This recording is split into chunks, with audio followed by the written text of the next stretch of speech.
káàbọ̀ sínú ìpàdé ọlọ́mọ orílẹ̀-èdè tó ní o ibi tá a gbà wọlé lábala lérè fèlè lè yọ ẹ̀mọ́sùbù kì í ṣe bídín lágbọ́ tí mo ṣubú ṣeré ṣùgbọ́n bọ̀dà Trump náà àgbà ti dé wọ́n bá jẹ́ káwọn ará bíi ìsìnkán mọ́ sinmi dáadáa gbogbo wàhálà gbogbo ìdojúkọ tí Trump ti ń dojúkọ wọn náà tó ti bẹ̀rẹ̀ protest ẹ jọ̀ọ́ ẹ fi Trump lọ́kàn balẹ̀ ẹ̀yin ará Amẹ́ríkà o ẹ jẹ́ àkó ń bẹ̀ ẹ bá kúlẹ̀kúlẹ̀ ọ̀rọ̀ gbogbo bí protest ti ṣe lọ nínú àkójọpọ̀ ròyìn ẹ jẹ́ àgbọ̀n tí ọmọkùnrin fẹ́ sọ lórí ọ̀rọ̀ bọ̀dá adé farasin.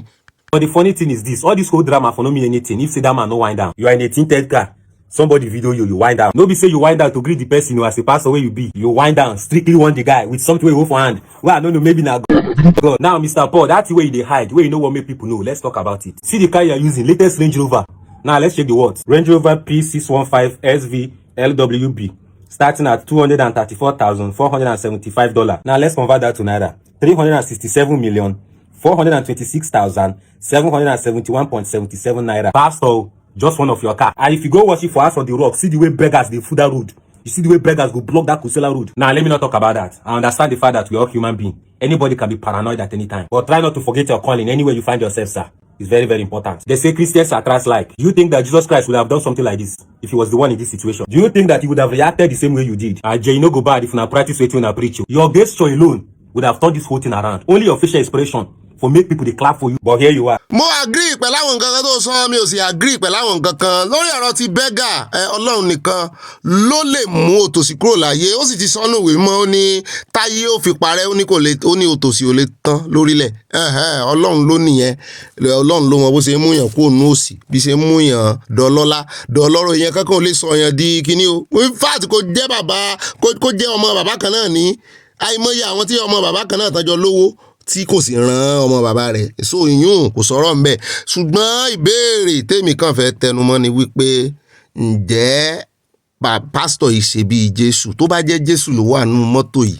lọ́jọ́ yẹn ṣé bí Jésù ó sì ṣeré asáàrí àwọn ẹlẹ́ṣẹ̀ tí Jésù ń fara nù asáàrí àwọn ẹlẹ́ṣẹ̀ tó ní ẹ jẹ́ kí wọ́n ẹ mọ́ lé wọn kúrò lọ́dọ̀ ọ̀hún yàtọ̀ sáwọn ọmọdé tó ní ẹ jẹ́ kí wọ́n wá sọ́dọ̀ ọ̀hún ṣé Jésù ó sì bẹ́ẹ̀ èmi lérò wípé ìbéèrè tó yẹ kí oníkálukú tó jẹ́ Kristẹni gbogbo post tó bá dìmú ìbáṣe pásítọ̀ ìbáṣe evangelist ìbáṣe ọmọ ìjọ lásán máa ronú kó tó hùwà pé ṣé Jésù lè ṣèrú ẹ̀ òun náà ló dífá fún inú fọ́nrán tá a ti dé yìí náà kì í ṣe ṣọ́ọ̀ṣì o ṣùgbọ́n bẹ́ẹ̀ yẹn bá ṣe wò wà ní ṣọ́ọ̀ṣì ni ó ṣe wò ń ta o ó rẹ̀ já kúrò ní inú ṣọ́ọ̀ṣì ẹja lọ sí tata ń sọ gangan lọ́dọ̀ arákùnrin tó ń ṣàlẹ́ǹjẹ arábìnrin nọ́ọ̀sì torí wọ́n gbé aláìsàn kan débẹ̀ ó lóun help ẹni ni o bóyá wọ́n tó gbà ní o bóyá nǹkan kan ṣe ni ó ṣàlójú ọ̀nà ló ń ti help ẹ̀ débì tóun sì ní kán wá ṣiṣẹ́ wọn bí iṣẹ́ àfi bó ṣe ń kọ̀máǹdì òun pé kó ń gbé bọ́ọ̀lẹ̀ ló ń bá mú kámẹ́rà jáde pé òun ó rẹ̀kọ́ọ̀dù rẹ̀ bẹ́ẹ̀ ṣe mọ́ ṣèrè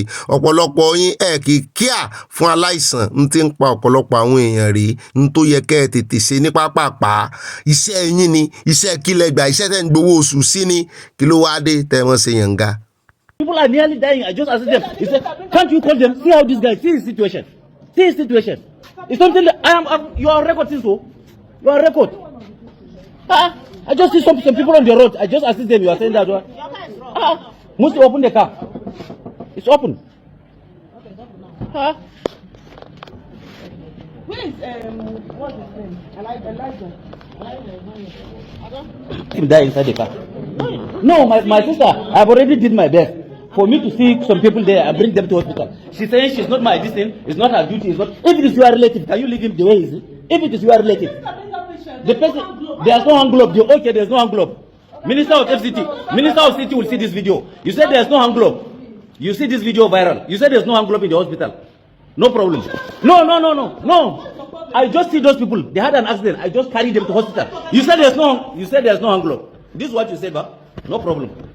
Leave him. Let's. ẹ mọ̀ jẹ́ òkú o ìlú òyìnbó mọ̀ dá o wọn àti ẹ̀ kọ́kọ́ ní worú ibi tán ti ń gbé ọ́bọ̀ náà wọ́n kọ́kọ́ tọ́jú rẹ̀ náà the first thing nìyẹn gloves wa ló ní ẹ wò bẹ́jẹ̀ ṣe bò ó tí ẹ kọ́kọ́ wò pé aláìsàn ń dà ẹ jẹ́ ń wojú ẹ jẹ́ ẹ sì kọ́kọ́ béèrè owó kì í tún wá ṣe ilé ìwòsàn aládàáni ó wá jẹ́ ilé ìwòsàn hospital ẹja wo kọ rẹ̀ náà abẹ́rẹ́ tó kọ síbẹ̀ gangan ni kì í ṣe orúkọ hospital ṣùgbọ́n wọ́n ní accident emergency unit ìtumọ̀ náà ni pé right place ni arákùnrin gbé lọ ó sì lóun help ẹni yẹn wà ní ẹ wá wo bí àwọn òṣìṣẹ́ ilé ìwòsàn ṣe ń ṣe o ẹ wo bí wọ́n ṣe ń ṣe o ẹ wo bí wọ́n ṣe ń ṣe o ó dáa ilé ìwòsàn ìjọba ní gbogbo authority tó bá yẹ kó rí kán rí àwọn tẹ́ gbà síṣẹ́ bó ṣe ń ṣe rí o kì í ṣe ìjọba nìkan kì í ṣe àwọn olórí nìkan ló ní problem Nàìjíríà ọmọ ẹ̀yìn náà ní gan gidi.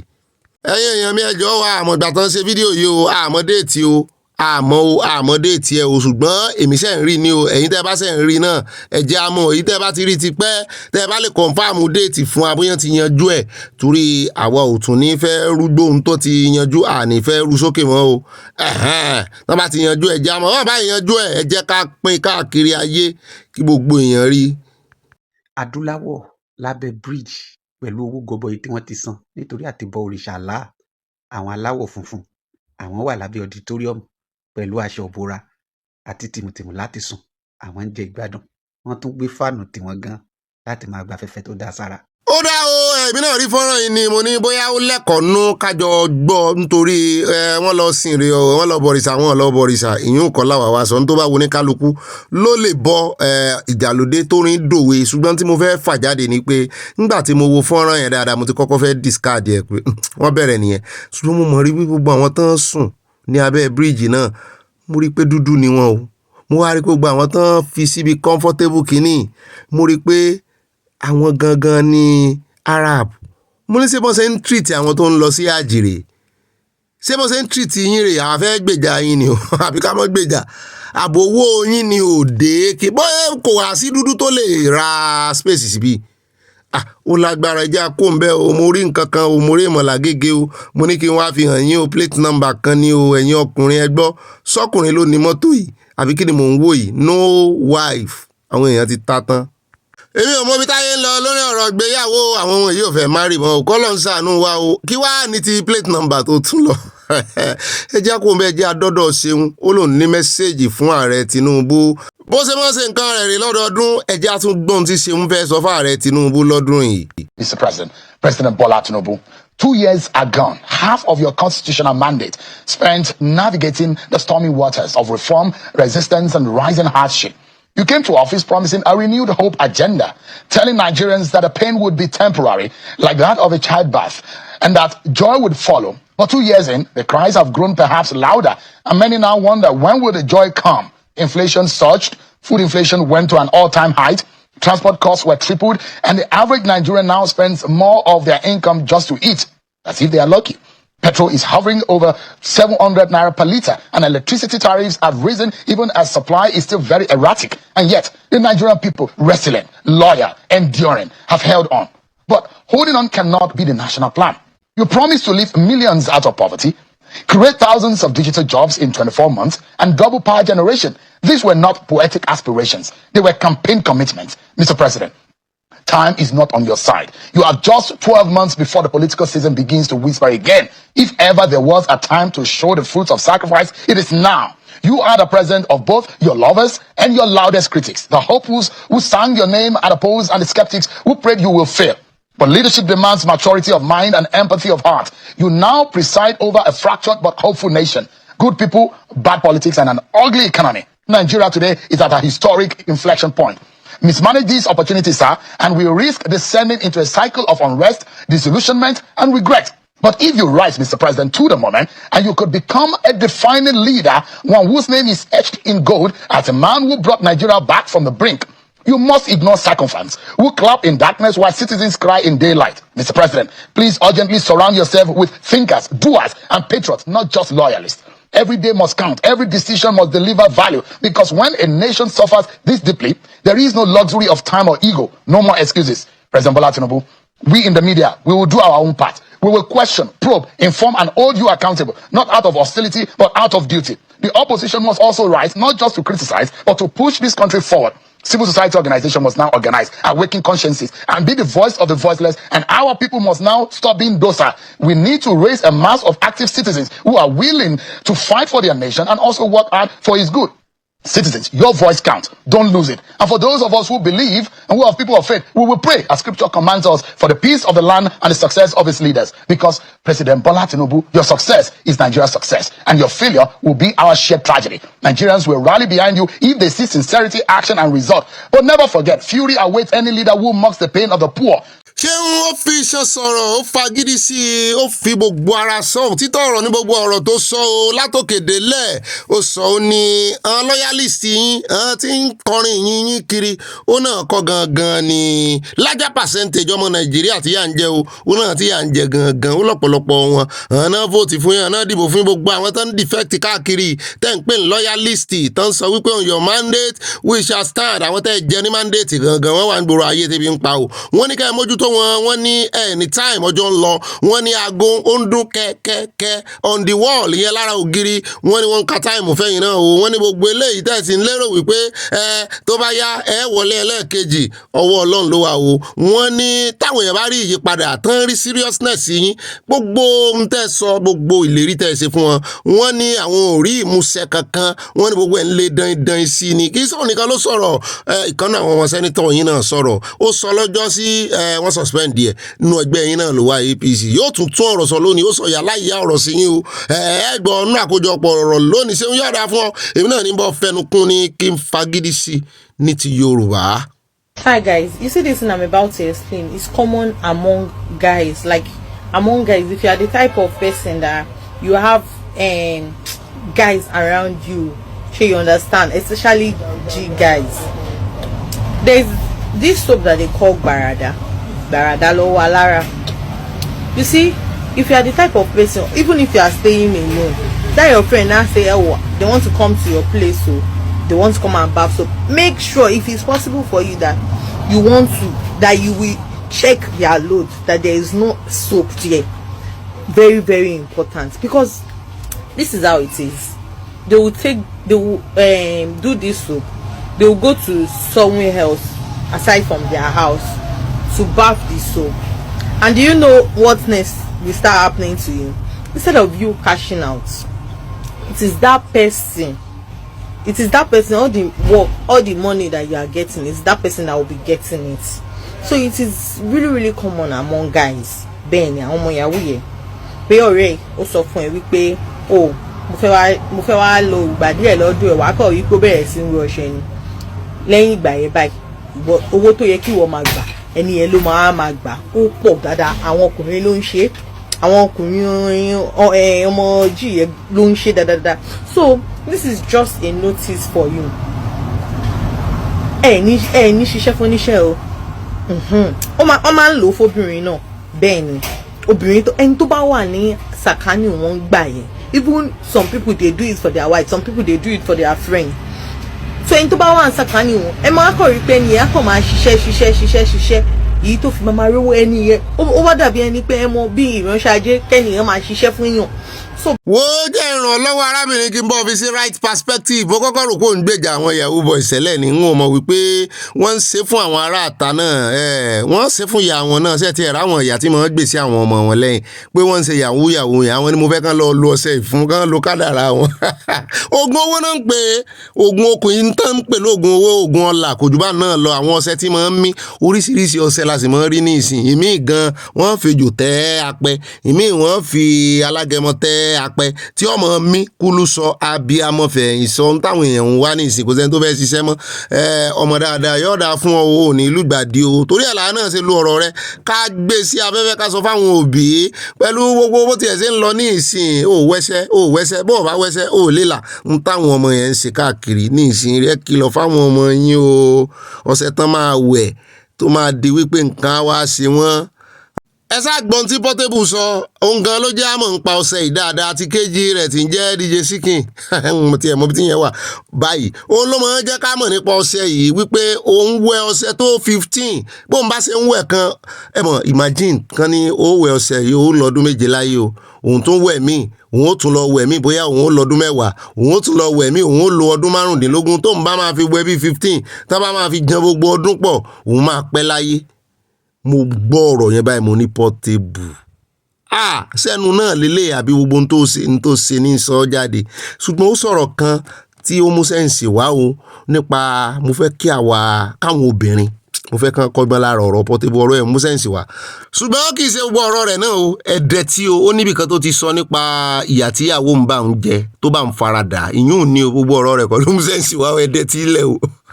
àwọn agbòkà olóòka ẹ̀yin agbòkà olóòka òun ni yẹn ọmọ wa under my comment section na go dey talk le ẹlòmíì dey fight for wedding when they do the wedding ó sá lọ ní ó wẹ́ lọ ready after wedding wọn máa jà fún fẹ́ ìfẹ́ tẹ̀ ń jà fún ẹ wá rí wọn gbọ́dọ̀ lọ ready ń ta hello ẹníyàwó mi lóògùn fún mi tí wọ́n bá ti rí i tó ń ta tí ò ṣe ṣìnà kóògùn ẹ̀ máa wá ògùn tí. ògo olórùka ẹ̀yin àjà fún ẹ̀jà fẹ́ tọ́ yín o ẹ̀tọ́ yín nìkan ẹ̀jà fún ẹ̀fọ̀ ògo olórùka lẹ̀ yẹ́ ìtọ́mọ wáyé ẹ̀jà fún olórùka yẹ́ tell me tell you something wá gbà fún múrin ni gbà fún bàdà ebo ní wèrè ṣé màá bá fún jùjú fún mi mo dẹ̀ sí ń dóyin gbòòrò mo dẹ̀ ń ya yín wọn náà mo yẹn lóògùn fún mi ni. bóyá wọn máa ní wọn ní ìyàwó ẹ̀ kó má tó kiri ìyàwó ẹ̀ ṣe kíní kiri. mo dẹ̀ mo ń fún yín lóyún ẹ̀ ń bímọ fún mi síta ẹ̀ dẹ̀ níyàwó mi ń ṣoògùn fún mi ó ṣe o ìyàwó mi o the food wey give me you cook juju I love the juju o bá mi wá fùfú sí o ìyàwó mi jọ give me fùfú yes ẹ bá wá fùfú I love the juju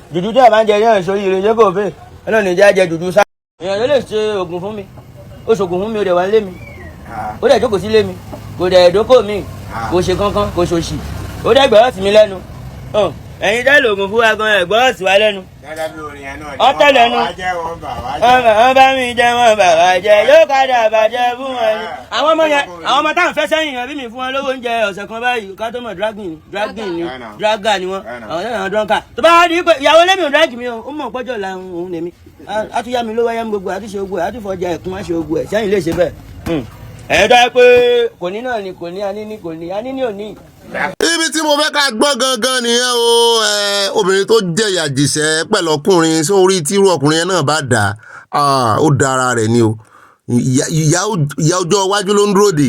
ẹ jẹ́ kó ń bẹ́ẹ̀ ẹ jẹ́ àdénú fọ́tò tó ń já rìnrìn lẹ́nujọ́ mẹ́ta látìgbà tí Ọọ̀ni ti dé látànà Kazakhstan náà ti dé ẹ bá fídíò rẹ̀ nínú ìròyìn lónìí ṣùgbọ́n fọ́tò rẹ̀ la fẹ́ lò wọ́n ṣe compare and contrast ọba kan lẹ̀ ń wò ń sálẹ̀ táàrẹ̀ Tinubu tẹ̀ fún kò náwó sáàrẹ̀ Tinubu ọba kan lẹ̀ ń wò ọba tiwa lẹ̀ ń wò lókè yìí wọ́n náwó sáàrẹ̀ Tinubu àwọn èèyàn bá bẹ̀rẹ̀ sí gbé kiri mo ti kọ́kọ́ fẹ́ gbèjà Ọọ̀ni ṣùgbọ́n mo wá wò wípé ẹ wo ẹ jẹ́ nǹkan wá bí kílẹ̀ yín náà rí iṣẹ́ gbọ́ sí anything bad ń bẹ̀ torí èmi náà study picture ọba àṣàlẹ̀ yẹn mo rí wípé ó rọra dúró young man náà ló náà mo mọ ọba abi tí ń ṣe ohun ọ̀kan fẹ́ dárúkọ ni o mo fi gbòṣègbò lé ọba àlù tiwa ọba tiwa nìkan ni mo lè dárúkọ ẹ rí wípé kò náwó ó keep calm ààrẹ sì tẹ̀ fún ààrẹ náà lè mọ́ tẹ̀ fún tó bá wù wọ́n ṣùgbọ́n wọ́n tẹ̀ fún ṣé ẹ rí ká mọ́ bọ́wọ́ kiri pẹ̀lú àwọn ọba wa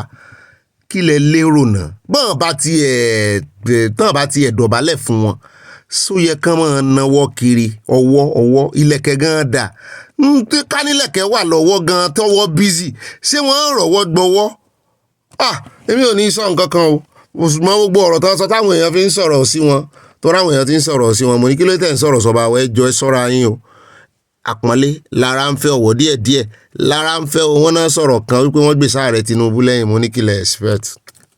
ní báyìí ẹjẹ́ sáré dé ọ̀dọ̀ Òbí ó tún ti sọ̀rọ̀ ó ti bá presidency náà ti dá lóhùn wọ́n ní kò mọ tán pè ní ìṣèjọba kí l'Òbí sọ gan tó ń múnú bí ààrẹ Tinubu àtàwọn asọ̀mọ̀jò ìwọ̀n ẹjẹ́ á gbọ́. You have consistently maintained that I will have removed the fuel subsidy. If you go to my manifesto, it's there. Steps I would have taken to do it in an organized manner. There was nothing wrong in removal of subsidy. What is wrong is the haphazard way in which it was announced and implemented. Everybody knows that the subsidy regime was a solution of criminality, that there was a lot of corruption around everything, which you needed to bundle that aspect out of it, do it in an organized manner. And since you're doing it for savings, we're told we're doing it because we don't want to continue to borrow to continue the subsidy. And the removal of it will be able to have available funds to be invested in critical area of development. We've done these things. Billions saved. Where is it? Where is it invested in those critical areas of the block? They said they've given the money to the governors. That's what. No. They said they've increased their FAC allocation. Fine. They said most of the states have been able to pay their bill. Everybody knows what critical areas of development is. And I say it morning, afternoon, night. It is education, health, and pulling people out of poverty. Rufai, is any of these three, has it improved? No. The Minister of Health said they're getting new primary health care centers. As regards education, they said they have done NEL fund where they give student loan to people. As regards infrastructure, they talk about Postal Road and other things. Let me just finish, Rufai. What I'm saying is, if you look at this, so you have removed this. People are paying more for fuel. It has escalated the cost of everything, and we are not seeing where. The same thing with what you talk about, issue of Naira. There's nothing wrong with floating your currency. There's nothing wrong in even devaluing your currency. But Rufai, you do this when you have productivity. What devaluation or floating does that? Your currency becomes, in terms of value, low. You attract investment. Your products becomes more market. ẹ wo lọ́rọ̀ kan wọ́n láti slam ẹ̀ padà pé ìsọkúsọ ní sọ lẹ́nu wọ́n ní kò mọ ìtumọ̀ governance wọ́n ní kò náà wá jókòó sí wò mo ní kààrẹ Tinubu náà dìde fún bí oṣù mẹ́fà wọ́n ní kò ṣeé ṣe wọ́n ní bí òun náà wà jókòó síbẹ̀ wọ́n ní kórè tóun 2027 bó bá wá débẹ̀ wọ́n lọ́n bá jẹ́ ó wọlé wọ́n ní gbogbo tó bá wá fojú yín rí wọ́n ní ẹ má complain mo ní irú kan ọbẹ̀ kan ní gbogbo yín ẹjẹ́ adọ́dọ̀ ìyáàfin Lady P àǹtí Peshi wọ́n láwọn ní testimony táwọn fẹ́ share fún wa.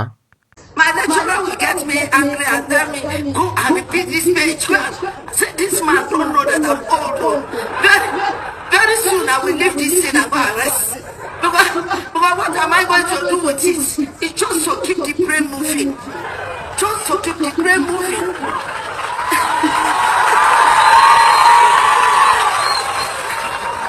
May God be the glory.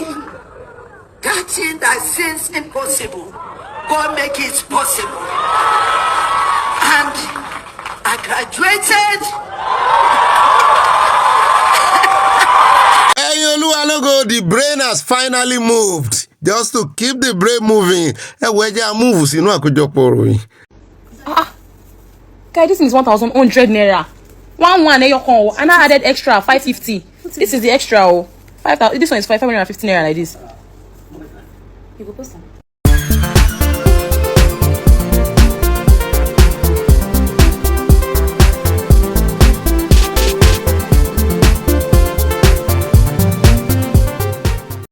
Ilé la péré mi gbé, ilé la péré mi rè, orí gbé wá délé, má gbàgbé ilé o. Àní ilé bàbá rẹ̀, àní ibi a ní kí gbégbé má gbé ibẹ̀ ló ń gbé. Ibi a ní kí tẹ̀tẹ̀ má tẹ̀, ibẹ̀ ló ń tẹ̀ dandan. Ayún ló ayún bọ̀ lọ́wọ́ yẹnu. Mo ti ń pọ̀ fún àbí àwọn bàbá wa. Ìjìnlẹ̀ ọ̀rọ̀ wà lẹ́nu wọn. Ó yá. Òbí gbogbo wọn mi kò mí o ìgbòrè ẹlẹ́yẹ ìgbò. Ẹ ti mẹ́tò kọ́. Ẹlẹ́yẹ ìgbò. Òbí gbogbo ọmọ mi kò mí o ìgbòrè ẹlẹ́yẹ ìgbò. Aládé orí igi ẹlẹ́yẹ ìgbò. Òbí gbogbo ọmọ mi kò mí o ìgbò ẹlẹ́yẹ ìgbò. Òbígbò dákun gbọ́mọ mi kò mí o ìgbò ẹlẹ́yẹ ìgbò.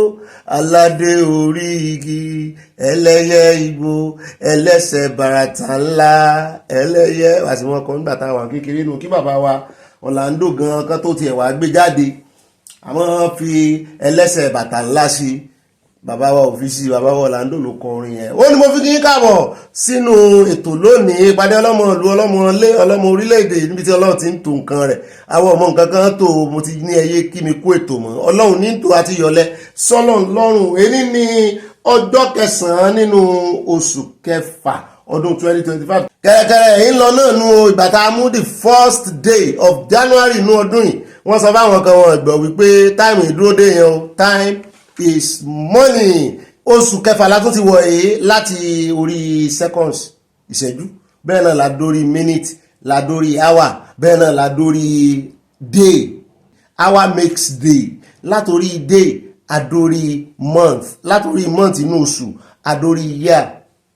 Ọdún wa ń lékún, ọdún wa ń gorí ọdún, ọlọ́jọ́ sì ń ka ọjọ́, ẹ̀dá ò fura. Ibà ròyìn náà ní ibà bí olóyè bá yọ̀nà náà, ibi náà ní ibà sára wọlé ibà kanjú amẹ́kọ̀ọ́. Èmi náà ní ibà ròyìn yín òun tún ti kóde ohun tẹ́ ẹ̀mọ́ jẹ́rẹ́ ibà rìn gínigíní tí kú mi àti kú yóò rìn gínigíní, ibà pàpà parada àyà parada ó dọ̀gá rẹ̀ àyà yín ẹ̀rí sí wọn parada ní ọ̀gá rẹ̀ náà parada ó dá àyà o. Èmi náà ní ibà ọ̀pákọ̀ ọkọ̀ àwọn òpè kí ẹ lè pè mí ní ibà tíkúmíyàn tíkúyù rìn gínigíní, tíkúmíyàn tíkúyù rìn gínigíní. Èmi náà ni mò ń jẹ́ ibà lọ tààràtààrà tọ́rọ̀ bá ti di ọ̀rọ̀ òtítọ́ àtòdodo sàn láàrin ajé ní mú ní pẹ̀kọ̀rọ̀. Bẹ́ẹ̀ náà ni ẹ lè pè mí ní ibà gbé wọn débẹ̀ ibà sáná wọlé. Èmi náà mo fẹ́ lo ti bàbá wa Adébóyè nù wò. Èmi náà ni mò ń jẹ́ ibà àlẹ̀jẹ́lì ibà rìpọ̀tẹ́lì o. Nítorí àwa ò pé ìpéjọ àti tàbùkù èèyàn ṣe ni à ń fẹ̀rọ̀ wẹ̀lẹ̀ pera wa ṣàkíyèsí nítorí wọ́n sọ wípé ẹ̀rọ̀ wẹ̀lẹ̀ la fi ń kébù sí. Bẹ́ẹ̀ náà ni ẹ lè pè mí ní ibà ganu sí. Èmi náà ní ibà kọ̀ǹfàmù ẹ̀kọ́ tó sẹ́ǹdì ẹ̀ o, mọ́kànsá dédé mọ́ sẹ́ǹdì news o,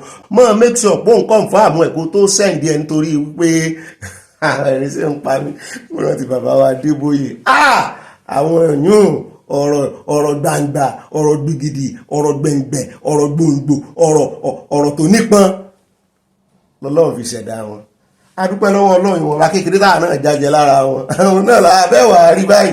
Adúpẹ́ pẹ́ òkun. Ó dá ẹ wá lè kó ògùnjá kẹ́ẹ̀pẹ̀ ní ibà kéde fún Yorùbá Nation káfàtà àtún ti kó ń tẹ́ mọ́ jẹ́dẹ́ bó ṣe ń lọ káàkiri àgbáyé kìí ṣe Nàìjíríà nìkan la mọ́ fi tóra wa létí torí òyìnbó náà ló lọ tán bọ̀.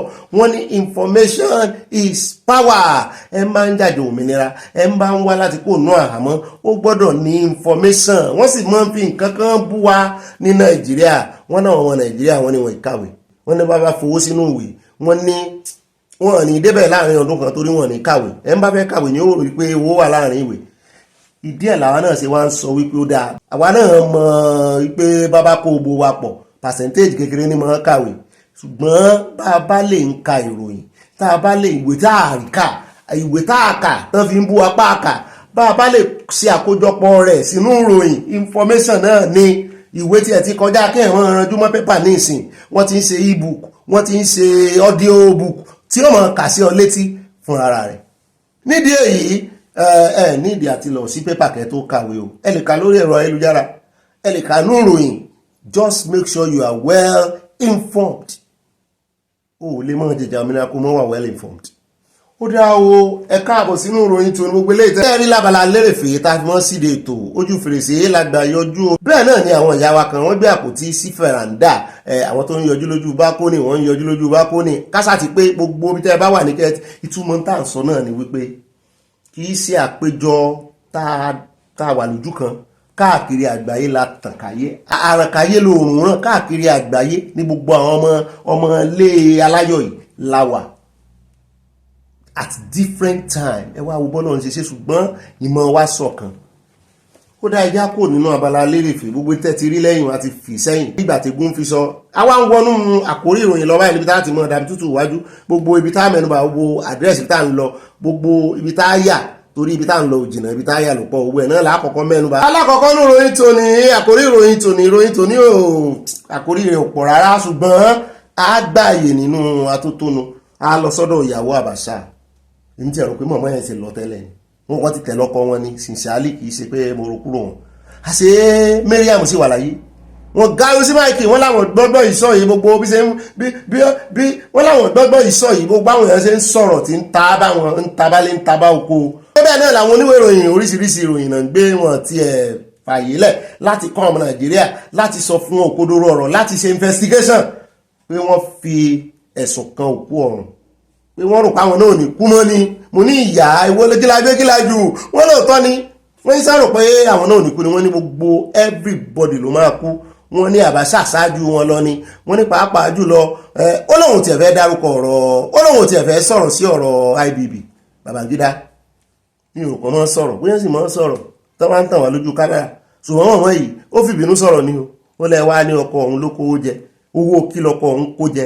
Iṣẹ́ ìwádìí tẹ́ ẹ ṣe wọ́n sọ fún inú iṣẹ́ ìwádìí yín ni wípé ọkọ òun ló fowó lẹ́jù nínú gbogbo àwọn tó ṣe head of state pé ọkọ òun ló fowó sínú federation account jù pé kí ló wá dé ibo ló ti wá ẹni tó fowó sínú federation account pé bóò ló ṣe wá kówó jẹ pé òun náà tún wá wọn gbọ́ táwọn bá sọ̀rọ̀ yìí wọ́n ní Abacha loot wọ́n ti gba díẹ̀ ń bẹ́ Abacha loot wọ́n ti gba díẹ̀ ń bẹ́ pé ọkọ òun kọ́ ló kó gbogbo loot yẹn jẹ́ irọ́ ni o pé ṣé igi kan lè dàgbò ṣe ni pé sábàṣà nìkan ló wà bẹ́ẹ̀ náà nígbà tó máa pa wọ́n máa bọ̀rọ̀ jẹ́ wọ́n ní ọkọ òun ló wọ́gi lé June 12 bóò ló ṣe jẹ́ ṣé ọkọ òun ní head of state nígbà náà ni a jẹ́ wípé bóun bá tiẹ̀ máa gbà pọ́kọ òun ló wọ́gi lé tó fẹ́ parọ́ mọ́ wípé a jẹ́ wípé alágbára lọ́kọ òun nù ó lágbára gbogbo wọn lọ nígbà tí ò tí ì dórí ipò gan pé kì í sóun ló wà lórí ipò ńgbà náà tán wọ́gi lé pé Babangida ó jáde ó ń sọ̀rọ̀ ó lóun ló wọ́gi lé ṣé ìtumọ̀ rẹ̀ ni wípé ẹni tó jẹ́ bíi second in command díẹ̀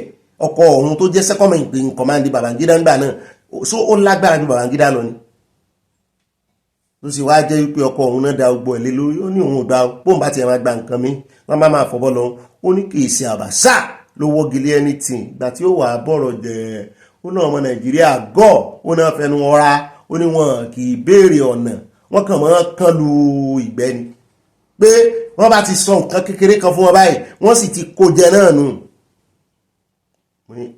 eléyìí pọ̀ owó ló pọ̀ wọn báyìí bọ́ ṣe ń bí náà báyìí tí ń fẹ̀gbẹ́ ojú kan wo oníròyìn ẹ̀rọ àìmọ̀ ní ìṣègájù àmẹ́lẹ̀ ìbọ̀ yóò fẹ̀nu ara rẹ̀ gani sí máìkì ìyàwó Àbàṣà ni ó àwà á tún fòókàn kún èjì á wò bóyá lóòótọ́ ni gbogbo loot Abacha tán ń pè l'Abacha loot tán mọ́ láwọn gbówó wọlé tá àṣírí láàrín jáǹtán fowó yẹn ṣe kó mọ̀ jẹ́ wípé àṣírí tún fẹ́ tún dé di owó yìí à ń bọ̀ ń bẹ̀ lónìí náà ni kò ní dọ́là bá kó ń bẹ̀ tán àná la mú wá fún yín ẹjá padà dọ́dọ̀ Sanwó-Olú àná la mú ìròyìn Sanwó-Olú wá pé ìjà ti parí o kí alárinà kó yẹra láàrin bàbá àtọmọ ó ní relationship tó wà láàrin òun àti bàbá ó ní bàbá àtọmọ ni ṣùgbọ́n àwọn èèyàn wá ń bí torí àráàyè mú fọ́nrán yẹn wá fún yín lánàá ìníláwà mú fọ́nrán yẹn wá fún yín gbogbo ohun tó sọ ó ní kò sí jà pẹ́ kò sí jà páwọn ò jà rí pé kò sí tó jà àwọn ẹgbọ́n ìsọ̀yà àwọn onírúmọ̀ ní gbégbèkúgbé kiri mo ní àyà ìwọ̀n náà ń bá àyà ní kì í sọ òun ò bá wọn gbégbèkúgbé àwọn èèyàn wá bẹ̀rẹ̀ sí sọ̀rọ̀ wípé ṣé lóòótọ́ ṣé ẹrù páwọn èèyàn gọ̀ ni body language yín gan fi hàn mo ní àwọn náà ti gbọ́n àwọn náà àbọ̀dá Sanwó-Olú mọ̀ tán ṣe nítorí tán bá lọ fẹnu sọ wípé kánákàn lọ jábọ́ wípé àwọn ti parí ìjà kò sí jà mọ́ lánàá káni tán lọ sọ nìyẹn oníwèrè àyá gan mo jẹ́rìí àyá kálá àyá ló lọ bí wọ́n question àyá ò bí wọ́n wípé kò sí jà mọ́ àbí ó dà kí ló fàjà àgbà kò sí jà mọ́ àfi tán bàbá fẹ́ sọ àfi tán bàbá fẹ́ sọ̀rọ̀ lọ́bẹ̀ lókù tán fẹ́ fi sòkú òru tán fẹ́ fi ṣe bòńkẹ́lẹ́ wípé a ti parí ẹ̀ kò ní ìdíkàrí visit ẹ̀ mọ́ ìjà wá ìjà ò sí always guiding àmọ́ bí tó ti sọ̀rọ̀ wá fún yín àti ní táwọn ọmọ Nàìjíríà sọ pé àwọn ògbọ́gbọ́ o lóòótọ́ pọn lórúkọ o àwọn rí ibi tí ààrẹ Tinubu ti bọ̀ lọ́wọ́ o àwọn rí gbogbo body language yín o àwọn tó sì mú ọ kó tẹ̀lé àwọn àbí káwọn GAC nínú ẹgbẹ́ APC tẹ̀lé ọ lọ́bẹ̀ lọ sọ́dọ̀ ààrẹ Tinubu gbogbo ibi táàrẹ ń lọ àrí ọ́ ń bẹ̀ igbákejì rẹ̀ láàrin bẹ́ẹ̀ òsì jáde wá sọ̀rọ̀ wá fẹ́ mọ́ bí àwọn ọmọ Nàìjíríà ń gbogbo wípé kò sí nǹkan kan irọ́ o ṣùgbọ́n àwọn èèyàn ti ní àwọn kọ́kọ́ gbọ́ tẹnu rẹ̀ náà mo ní àṣàṣì ilé agbára bàbá ti dénú àkójọpọ̀ ròyìn bàbá kò ń bẹ̀ tán a wà sáré dé nínú kéèsì Natasha ẹni tó jẹ́ agbẹjọ́rò ìkànnà àwọn agbẹjọ́rò torí kìí ṣe kan ìkànnà àwọn agbẹjọ́rò àpabio ti wá ganu sí máìkì báyìí o wọ́n sá béèrè ẹ̀rí náà ní ìkànnà àwọn ọmọ Nàìjíríà tó gbójúgbóyà bá ní ó dá o ẹ pé òun àti ẹ̀ pọ̀ sórí ẹ̀rọ ayélujára jẹ́ kàn jọ fojúkojú kàn jọ wojú ara àwọn kó wá béèrè ẹ̀rí lọ́wọ́ Natasha pé ẹ̀rí kílẹ̀ ń béèrè mo ní ó ti ẹ̀dá àwa náà ti ń sọ̀rọ̀ lórí ẹ̀rí tán ti ní kí Natasha mẹ́rì jáde Natasha mẹ́rì jáde Natasha ni kò mẹ́rì jáde ó yẹ kó mẹ́rì jáde làwọn tó lè gbèjà Natasha wọ́n ti wá ní ẹ pé àwọn papọ̀ wọ́n pè wọ́n papọ̀ lónìí tẹ́ ẹ bá gbọ́ ogun tí ń sọ kódà à ń bọ̀ ń bẹ́ẹ̀ lónìí náà ni kò ní dọ̀la wo bàbá pọ̀ mẹ́ta á sáré dé ọ̀dọ̀ Ndùmẹ̀ sẹ́nitọ̀ Ndùmẹ̀ níbi tó ti ganu sí máa kó lóun pt Tinubu wípé gbogbo defection tó ń sáré kiri ó ní ọ̀rọ̀ rẹ̀ ó ní bí ọ̀rọ̀ Jonathan ní orí o ó ní wọ́n ń tàn ní ó ní bọ́ sí tan àwọn náà rí o táwọn jẹ́ sẹ́nitọ̀ pé Tinubu fíṣítì àwọn ńgbà náà tó sọ tó ní automatic ticket àwọn ti wọlé mọ́ ti ẹ̀dìbò ẹ rántí mistake ni ààrẹ sọ nígbà náà tán fi ń the 10th senate tán fi ń pè 11th senate tán wá ní tán correct wọn tán wá ní ẹ ó dá ẹgbà bẹ́ẹ̀ náà automatically àwọn yẹn náà ti lọ fọkàn sí wípé mọ́ bá fi máa padà dé party headquarter pé wọ́n kàn fáwọn òwe ni wípé automatically àwọn ò ṣe primaries wọ́n ti sọ mọ́ ní ìsìn wọ́n ní gbogbo yín lẹ́yìn ṣe primaries ààrẹ Tinubu nìkan ni ò ní ṣe primaries àwọn nìkan ni wọ́n wọlé àwọn nìkan ni àwọn èèyàn approve wípé wọ́n fẹ́ bá wọn fi gagbága àwọn senator wa ń bínú lọ́rọ̀ kan senator Ndume tún ti ganu sí Mike bẹ́ẹ̀ náà ló tún pe àwọn tó ń bá ààrẹ Tinubu ló kọ ó ní ajínigbé ni wọ́n ó lẹ́yìn ọmọ Nàìjíríà wọ́n ti jí president yìí gbé ó ní bí ìgbà tẹ́yìn bá kidnap yẹn tán jí president gbé ó ní táwọn tó wà lára ń di ààrẹ Tinubu ṣe fún wọn ó ní kleptocracy àbí nǹkan kan ló ń pè é mo ní kí ni òyìnbó ńlá tó kàn ju ìwọ̀n àti ṣeun tẹ́ bá lè bọ́ sí ń fi àwọn ará bí ìpawọ̀ ẹ̀dẹ́ àwọn òyìnbó gbàǹgbàǹgbà ní Ndume ń ju ó lóun sì wà lórí ọ̀rọ̀ òun wípé àwọn tó tò ti ààrẹ wípé wọn ìṣe èèyàn dáadáa àwọn ìṣe èèyàn gidi pé àwọn náà fẹ́ ba tààrẹ jẹ́ pé báàrẹ ò bá sì tètè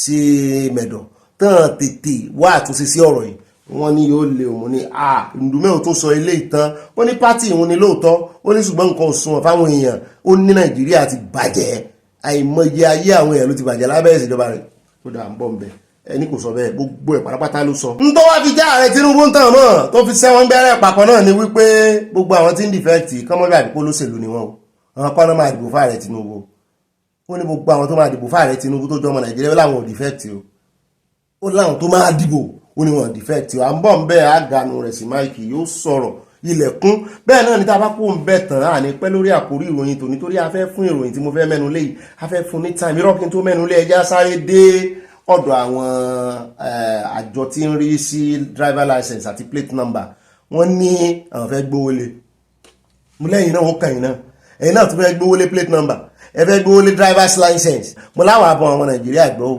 bó ti ẹ̀jẹ̀ wípé ó yí sí bẹ́yìn ṣe ń gba driver license bẹ́ẹ̀ bá ti lówó ẹ̀ kàn fowó ránṣẹ́ sí kan náà àwọn road safety ni náà bàbá yín process ẹ̀ ẹ mọ̀ ọ̀yọ̀ abájọ accident lọ́tún lósì gbogbo ògbà Nàìjíríà kò sí èyí tó lọ ní àdúgbò ní kálukú bí ọkọ bá ti mọ mọ́tò wà yóò kọ́ ìyàwó rẹ̀ bẹ́ẹ̀ ṣe ń kọ́yàn mọ́tò Nàìjíríà nù ẹ wá nìkan expect kí sanity wà ní títì kò possible mélòó ló lọ ẹ̀yin tẹ́ wà Nàìjíríà driving school wo lẹ́yìn lọ èyí tó lọ driving school nù yín gbà tí Èkó pa ń dandan ṣe ẹ gbọ́wọ́lé mọ́tò wọn kọ́ yín tó bá kó 100 èèyàn ọgọ́rùn-ún èèyàn jọ Nàìjíríà èèyàn kan agídí láàbìrì èèyàn kan tó lọ driving school ó sì mí náà nígbà tí mo wà Nàìjíríà lọ driving school gbogbo ń tá a kọ́ báyìí ẹ̀rọ báyìí kíní la fi kọ́ àmọ́ penal code àmọ́ traffic kíní àmọ́ penal code àmọ́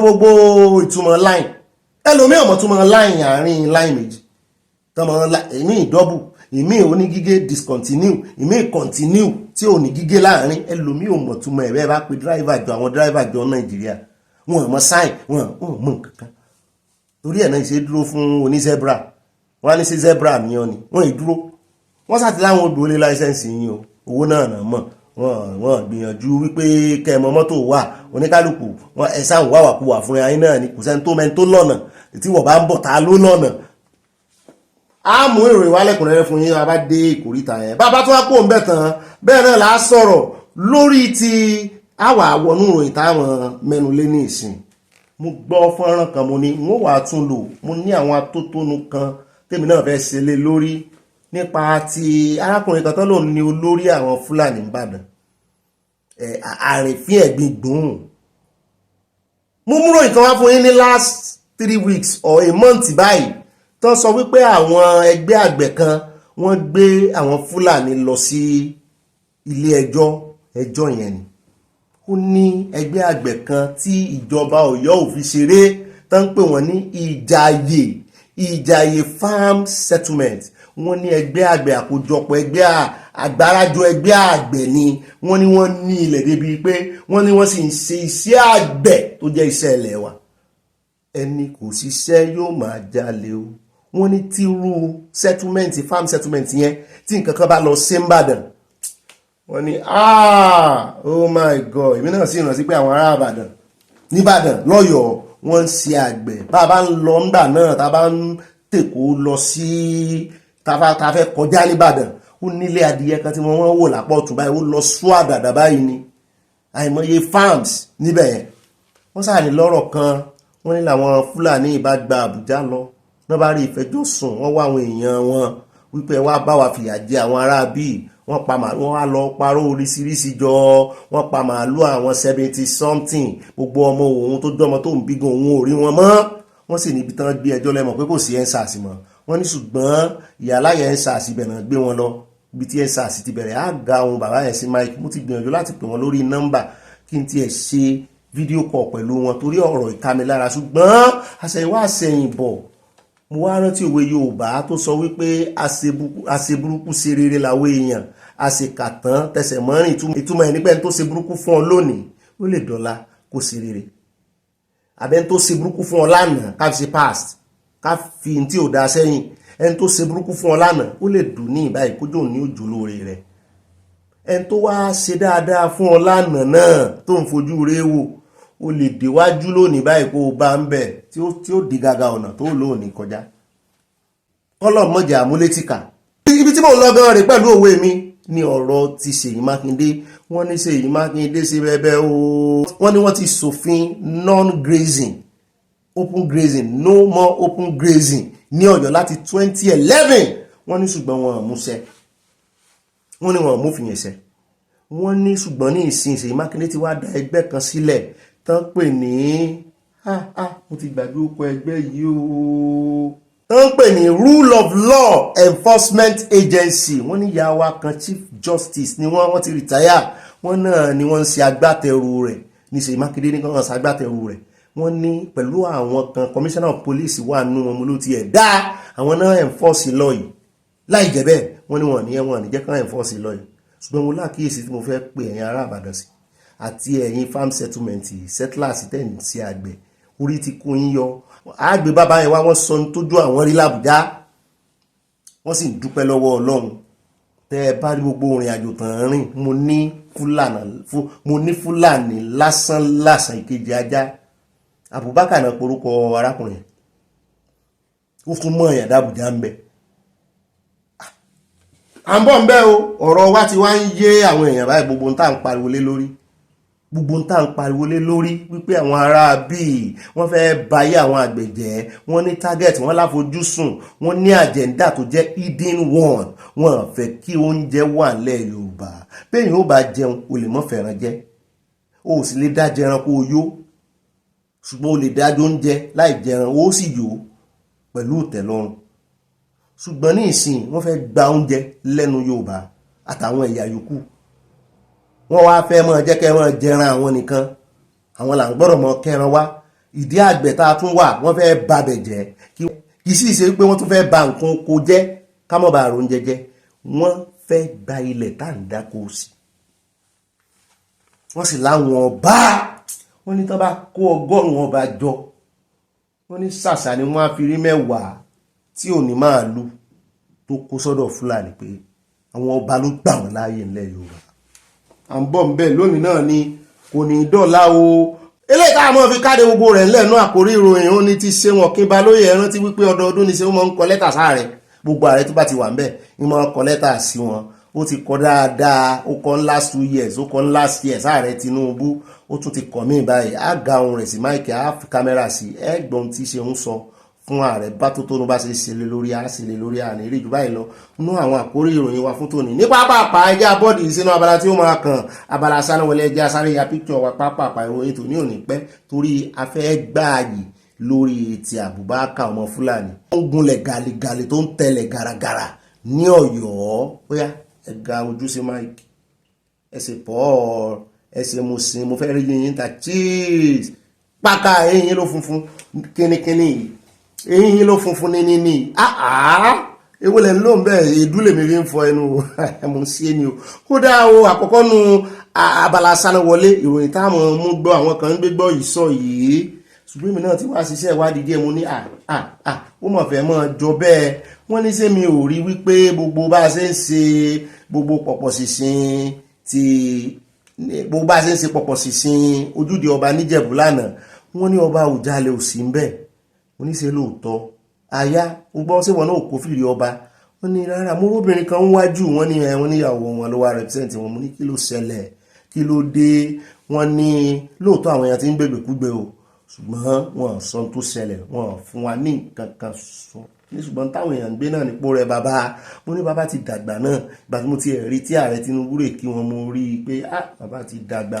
ṣùgbọ́n ààrẹ àgbàlagbà lèmi fẹ́ kà sí o gbogbo ẹ̀yin tẹ́ ń gbéròyìn fògànà ìròyìn yín eléyìí ò ní fògànà kò sí tí ó ṣe bàbá ò torí ọ̀pọ̀lọpọ̀ àwọn nǹkan làwọn èèyàn ti ń sọ pé nǹkan ó ṣẹlẹ̀ tán bá fẹ́ yan ọba mi páwọn èèyàn ò rànjú wọn mo ní kò ní ìdí kí ni ó ṣẹlẹ̀ ibẹ̀ tí ó jọba ti wà ńlẹ̀ ibẹ̀ èèyàn kan ni olórí ọmọ ọba kilẹ̀ ṣé ìṣòro lọ́ba kan ni wọ́n ní gbé ọgbẹ́ ẹnu mi sọ wọ́n ní ọba fújì náà jẹ́ wọ́n á rántí orin wọn tán kọ́ nígbà náà pé ọba fújì ni mo jẹ́ agbára jẹ́ lọ lábàárí wọ́ndà ìdí adé bàbá ọba kọ́láwọlé mi kọ́lé ti Àyìnlá adé bàbá ọba ṣáàdé tó wà lórí mi ọba fújì ni mo jẹ́ Àyìndé lágbádé fún Àyìndé lágbádé fún ọ̀rẹ́ wa ọba fújì rẹ o àti wà nù ìròyìn náà inú ìròyìn náà làwọn ẹ̀wọ̀n bínú Àyìndé lágbádé fún ọ̀rẹ́ wa èmi rò pé irú adé yìí náà wọ́n ní ara adé Àwùjalẹ̀ yàtọ̀ sí adé mọ́lẹ́mí náà ṣe ni wọ́n ní eré mi wà expensive kí wọ́n sọ̀rọ̀ ẹ̀ mọ́ o àwọn ìdílé ọlọ́ba tí ọba kan mo ní kí láti ẹ̀ ń sọ̀rọ̀ ìdílé ọlọ́ba fún ọba Àwùjalẹ̀ kò sí tí ó ṣe bàbá wọn ní bẹ́ẹ̀ ni wọ́n ní wọn náà ló bẹ̀rẹ̀ rẹ̀ kí n sọ ara mi mọ̀ yá ni ó dáa èmi náà ń pàkíyèsí wa sí ni wípé ẹ jọ̀ọ́ kán jẹ́ kán ṣe press release kán jẹ́ ká mọ tó ń ṣẹlẹ̀ o pé bàbá wo wọ́n ń gbà tọ́jú ni o àbí bàbá travel o mi ò tẹ̀ pé bàbá lè travel sí o ojúde ọba ó kàn dàbí tí eléyìí tó ṣẹlẹ̀ ní kinní lọ́jọ́ sí ọba ẹ̀tì rántí wọn ò fẹ́ mẹ́nuba ẹ rántí ọba kan lọ́sùn àbí kí n dárúkọ ọbẹ̀ yín mọ̀jẹ̀ ń dárúkọ ọbẹ̀ lórí ọ̀rọ̀ covid tán fi ẹ̀sùn kàn wípé báyìí mo ní kó mọ̀jẹ̀ bẹ́ẹ̀ o torí àìmọye festival náà ní ọba yẹn náà miss tán sì ń lé mo ní láéláé ẹ mọ́fìlọ̀kulọ̀ lọ Àwùjalẹ̀ ó bá rẹ bàbá àmọ̀ kó rẹ bàbá nǹkan kan tí a kàn lack gẹ́gẹ́ bí èèyàn dúdú ni wípé a máa ń gbé ara wa pamọ́ a máa ń gbé àwọn nǹkan yẹn pamọ́ ìlú òyìnbó wọn á ti sọ wípé nǹkan báyìí ló ṣe olórí yìí o báyìí ni o mo ní Nigeria for you system Nigeria nù ó dáa ẹ jẹ́ kó ń bẹ̀ a máa retí lọ́dọ̀ ẹ̀yin ọmọ Ìjẹ̀bú o ẹ jọ̀ọ́ well-being bàbá la ṣe ń sọ ìròyìn bàbá kó ń bẹ̀ ẹ jẹ́ wá sáré dé ọ̀dọ̀ ààrẹ Tinubu nígbé tá a ti gbọ́ wọn ní ìkànnú àwọn abániṣiṣẹ́pọ̀ wọn míì tún ti fi sẹ́lẹ̀ o mo ní kí ló dé o mo ní kò gbọdọ̀ jẹ́ ọmọ Haúsá lọ́tẹ̀ wọ́n ní áùdù ní jẹ́ wọ́n ní presidential aid ni mo ní kí ló tún ṣẹlẹ̀ wọ́n ní the senior special assistant to President Bola Tinubu tó ti ẹ̀ fìwé lẹ́lọ́jọ́ sí tí ó dàbí ọmọ bòròrò báyìí àgbúrò ẹ̀ mọ̀ wọ́n ní senior special assistant mi lélẹ̀ lórí public affairs Aliyu Audu mo lọ́mọ Haúsá ni wọ́n ló ti tender resignation letter rẹ̀ o wọ́n ní lórí péèjì kan ó kọ lẹ́tà gbọ̀nàgbọ̀nà báyìí wọ́n ní ní June 8 lánàá òun ló kọ wọ́n ní ṣùgbọ́n kò múlé ààrẹ lọ́wọ́ directly wọ́n ló lọ through president chief of staff bọ̀dà Gbajabiamila kan wọ́n láwọn náà múlé lọ́wọ́ wọ́n ló sì kọ wípé I write to formally tender my resignation letter effective immediately mo ní sẹ́yìn ṣe kéèsì tiẹ̀ náà yìí ṣe kéèsì tarákùnrin kan tó rè é ṣe one man protest lọ́dọ̀ gọ́vnọ̀ Delta tó lòun ti bá gọ́vnọ̀ ṣiṣẹ́ rí gẹ́gẹ́ bí special adviser ṣùgbọ́n wọn gbọ́ advice òun mo ní ọ̀pọ̀lọpọ̀ special adviser bọ́n ṣe rí nu ọ̀pọ̀lọpọ̀ àwọn tán yàn sípò wọn ìgbà advice wọn kàn fi wọ́n dí gẹrẹwu ni bó lẹ́yìn ó sì máa ṣiṣẹ́ ọdún kan ọdún méjì tí ó sì máa ṣiṣẹ́ advice tí ó máa gba ọ̀gá rẹ̀ mọ̀ràn tọ́gá rẹ̀ ò sì ní gbọ́ advice rẹ̀ ọ̀pọ̀lọpọ̀ wọn sí ṣùgbọ́n ilé yóò sọ ìdí tó sì fi sẹ́lẹ̀ ó kàn dúpẹ́ lọ́wọ́ president ni o fún orí ọ̀fẹ́ àti àǹfààní tán fún láti sin orílẹ̀-èdè bàbá rẹ̀ ìyẹn Nàìjíríà under visionary leadership ó pe ààrẹ Tinubu ló ń pè ní visionary leadership bẹ́ẹ̀ náà ni ó yin ẹni tó jẹ́ alábàáṣiṣẹ́pọ̀ agbẹnusọ ààrẹ Tinubu tẹ́lẹ̀ ìyẹn Àjúrì Ngelale tó dàbí bòròró yẹn mo ló ti fi ipò lẹ́ẹ̀kílé tó tún yìn ó lóun ló rẹkọmẹ́ǹdì òun lọ́jọ́ sí fún iṣẹ́ yẹn mo ní òun kúrò ńbẹ̀ ó tó recommend ẹlòmíì ó ní ipò yẹn bùkún òun gan ó ní it has been an honor to contribute to the public communication effort of this administration títí di ìgbà tí òun kọ lẹ́tà ilẹ̀ ó ní please accept the assurance of my highest esteem and continued prayers for the success of the leadership and progress of our beloved nation. The presidency is yet to reply. Wọ́n ti respond ṣùgbọ́n wọ́n ti fi lẹ́tà rẹ̀ jíṣẹ́ Àkànní kásáré mú yẹn wá ní àmọ́ ìdí wọn kọ̀dí síbẹ̀ tó ṣe resign ni o bóyá orí tí ò yẹ kó rí ni o bóyá inú ń bí ni o bóyá politics náà sì ń play fúnra wọn o bóyá gbogbo information tó need bóyá ó ti mú bóyá wọn sì jẹ́ kó náà advice bóyá ṣẹ́tàn gbà fún bóyá wọn fi joyè àwòdì bóyá wọn jò gbádìí yẹn ó sàti resign lọ́wọ́ kan ẹjá kó ń bẹ̀. ẹjá wá lọ tààràtàrà sí ọ̀dọ̀ ní ọ̀fífẹ́ ó ẹ̀wọ̀n ti dé sí Nàìjíríà padà láti Kazakhstan orílẹ̀-èdè kan ní Europe níjẹ́bẹ̀ ẹnu Aláàfin láti ẹ̀ ti kọ́kọ́ gbọ́ Ọ̀wádé wípé wọ́n jẹ́ àwọn lábọ̀ wípé wọ́n lọ sí orílẹ̀-èdè Kazakhstan ọ̀dọ̀ wọn náà kọ́kọ́ fẹ́ yà sí kàn tó gba àwọn ibòmíì táwọn yà sí lọ ṣùgbọ́n wọ́n ti wá padà dé ọ̀dọ̀ ààrẹ Tinubu náà lọ straight àwọn èèyàn wá ń béèrè lọ́wọ́ àyà àtèmi náà wípé sáàrẹ Tinubu ló rán wọn ń ṣe ni mo ní mi ò mọ̀ ẹjẹ́ àjọ gbọ́ lẹ́nu wọn ṣàjẹ́ ààrẹ Tinubu lábọ̀ bẹ́ẹ̀ náà ni wọ́n sọ àwọn nǹkan kan táwọn kan ń fà wọ́n ń gbà á mọ́ra wọn lọ́wọ́ bí ẹni ń gbàgbọ́ ọtí wípé àṣé ojú ọba rèé mo ní tẹ́lẹ̀ nǹkan ṣé ọba sọ fún yín pé òun ò sí lẹ́yìn ààrẹ Tinubu tẹ́lẹ̀ ni ìyẹn ààrẹ lọ bá wa.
ó dá ẹ ṣàkàbọ̀ ní ọ̀fífẹ́ ṣùgbọ́n lọ́dọ̀ tèmi o gbogbo ẹ̀yin tẹ́ ẹ expect pé kọ́ ní sọ nǹkan mi ó ní ò lè sọ nǹkan mi kí lẹ fẹ́ kàn sọ tẹ́lẹ̀ ìyàwó ààrẹ kọ́ ni mò ń wò lẹ́yìn wọn lọ́ọ̀kan o náà ni wọ́n dúró kan sọ̀rọ̀ tàn ká wá kí wọn ó ní ò lè sọ nǹkan mi ṣé ẹ ti gbọ́ nǹkan mi lẹ́nu wọn rí before now ẹ mọ́ disappoint ara yín diplomacy tàn máa lò fún yín náà rèé ó dáa ẹ ń bá wò ṣẹ́jú akàn yóò pẹ́ létí omi o. ẹ já wa lọ tààràtààrà sínú ìròyìn tí wọ́n tẹ̀lé o nínú abala sáná wọlé o ẹ já dé ọ̀dọ̀ ààrẹ Amẹ́ríkà níbi tá a ti gbọ́ níbi tó ti ń tẹnu àbùkù bá gómìnà kan gómìnà Los Angeles náà ló ń tẹnu àbùkù bá Òṣùmọ̀ká tó fún yín ní ìròyìn lẹ́kùnrẹ́rẹ́ ń bẹ̀ ẹ já kọ́kọ́ dé ọ̀dọ̀ arákùnrin tí wọ́n ṣàwàdà báyìí kì í sọ̀rọ̀ kọ́mẹ́dì ni wọ́n ṣe ṣùgbọ́n kì í sọ̀rọ̀ tí wọ́n tẹ́wọ́ báyìí ẹ ti mọ̀ ọmọ black dúdú báyìí tó ga tí wọ́n ṣe báwọn náà lè rí picture rẹ̀ kábì ló kọ rẹ̀ ń jẹ́ wọ́n ní òun náà gba visa láìpẹ́ yìí lọ sí Amẹ́ríkà wọ́n ní ṣùgbọ́n ó ti overstay visa rẹ̀ náà àìsí bá mu mo ní wọ́n àìsí ẹ̀pà òtútù lọ́wọ́ wọn náà bá mú sáàmọ́ o wọ́n ní ṣùgbọ́n bá a ṣe wá ń sọ ní ìsìn according to statement tí wọ́n fi síta wọ́n ní ICE ti confam pé ọmọ ọdún márùndínlógún ni ọmọ Italian ni ó tẹ̀ jẹ́ pé Senegal ló ti wá ṣùgbọ́n ó ní orí ọ̀fẹ́ àti tètè gba citizen Italy èmi ò wá mọ̀dí tó ṣe gba visa lọ pọ́n ló overstay visa rẹ̀ kò ní ìdí visa as Italian national. wọ́n ní originally from Senegal was taken into custody on June 6 náà ni wọ́n mú o lọ́wọ́ ICE bá ní Harry Reid International airport ní Las Vegas for immigration violations. Wọ́n ní ó wọlé ní April 30 kíláwàá ó ti wá kọjá dé rẹ̀ òkè kò gba visa lọ April, May, June 90 days ó lè lo 90 days ń bẹ láì gba visa. April 30, May, June kò tí ì lo kíní bóyá èmi ò mọ̀ tó ṣẹlẹ̀ sí o bóyá gba visa ni bóyá kò gba visa bóyá ó sọ fún wọn pé òun ó ti sọ iye date tó ń fẹ́ lò ó ti wá kọjá ẹ̀ wọ́n sà ní ṣùgbọ́n wọ́n ti filẹ̀ báyìí wọ́n sì ti dá padà ó ti kúrò ní country àwọn ibi tó wá lọ bóyá tàbí ló wá bóyá Senegal ni èmi ò mọ̀ ìgbà kan náà ń bá àfà ń bí wípé torí privilege kìíní náà fún torí pẹ̀lú talent ẹ̀ ló fi ní citizenship lọ ó ti pẹ́ ń bí náà o ṣùgbọ́n talent ẹ̀ ó tún tètè jẹ́ kó yá ṣùgbọ́n lọ́rọ̀ kan wọ́n ní ó ti kúrò ń lo àwọn o bẹ́ẹ̀ náà ni a tún wá ń gbọ́ wọ́n ní wọ́n ń ṣe ìwọ́de ní Amẹ́ríkà ṣùgbọ́n ṣàdédé la gbọ́ tán ní ààrẹ Trump wọ́n ní wọ́n rán àwọn àjọ National Guard sí Los Angeles lẹ́yìn tí rògbòdìyàn bẹ́ sílẹ̀ nítorí àjọ ICE wọ́n láwọn aráàlú wọ́n gbéná kojú àjọ ICE lórí ọ̀rọ̀ immigration ní pé kí ló dé tẹ̀ ń bá wọn lẹ́rù kí lẹ̀ ń lé àwọn káàkiri fún tẹ̀ ń já wọn láyà wọ́n ní ṣùgbọ́n ní pápápá náà ní ààrẹ Trump náà ti rán àwọn tó ń pè ní National Guard náà ti rán wọn lọ wípé bí ọwọ́ àwọn ICE ò bá ká rògbòdìyàn náà kí àwọn National Guard kán rè ràn wọ́n lọ́wọ́ wọn ní àwọn yẹn sì ti ń ṣe àmúyẹ lé lọ́wọ́ ibẹ̀ ni ààrẹ Trump ti wá ganu sí máyì kó tẹnu àbùkù lu gómìnà wọn nípínlẹ̀ ọ̀hún ó ní kò wà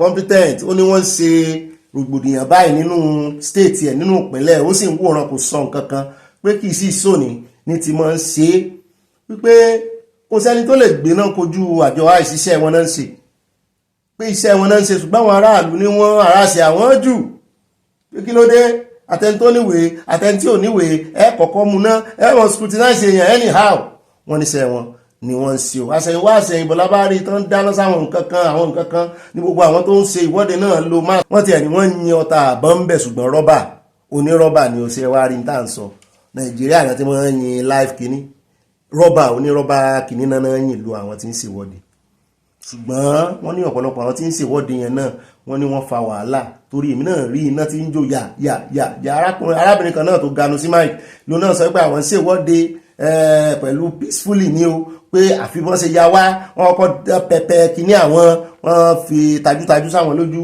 ń bò yá wọ́n domi gbóná ń bò yá wọ́n bẹ̀rẹ̀ sí ní àwọn ní rọ́bà ọta àbọ̀n rọ́bà ṣùgbọ́n àṣẹyìnwá àṣẹyìnbọ̀ ìgbà tá a máa rí fúláàgì tán jù ń bẹ́ẹ̀ fúláàgì orílẹ̀-èdè míì ni kí sì ìsọ orílẹ̀-èdè yẹn ló wà lẹ́yìn ìwọ́de yìí wọ́n náà fẹ́ fi dá wàhálà lẹ́nu wọ́n lọ́gbọ́n tán tó ń dá náà nù kí wá ṣèyàn nìkan wọ́n tó lo mask kí wọ́n bá rojú wọn Trump ti wá kìlọ̀ fún anybody tọ́wọ́ bá tẹ̀ ní ìsinyìí wípé àwọn ò sí táìmù kòrónà o àwọn ò gbọ́dọ̀ rí mask lójú anybody wọ tí àyà rẹ bá gbé tó gbangba sùn lọ yẹ bọ́ọ̀ta kó wá ṣèwọ́de ṣùgbọ́n wọ́n fojú rẹ̀ pamọ́ àwọn fẹ́ rójú rẹ̀ gangan kàn lè ráyè wo dítẹ́ẹ̀lì rẹ̀ bóyá ọmọ onílù ni ọ́ àbí ọmọ onílù tán fún ní privilege àti ọmọ onílù kàn lè mọ ọjọ́ tán mú ọjọ́ tán lè kúrò núùlù sí Trump ti kìlọ̀ fún gómìnà wọn wípé kó ṣọ́ra rẹ̀ o bẹ́ẹ̀ náà ni lórí ọ̀rọ̀ wọn àti Elon Musk àti ìgbọ́ pé àárín wọn ti gún àti ìgbọ́ nǹkan kan ẹjá kó mẹ́já wá sáré dé iléeṣẹ́ ológun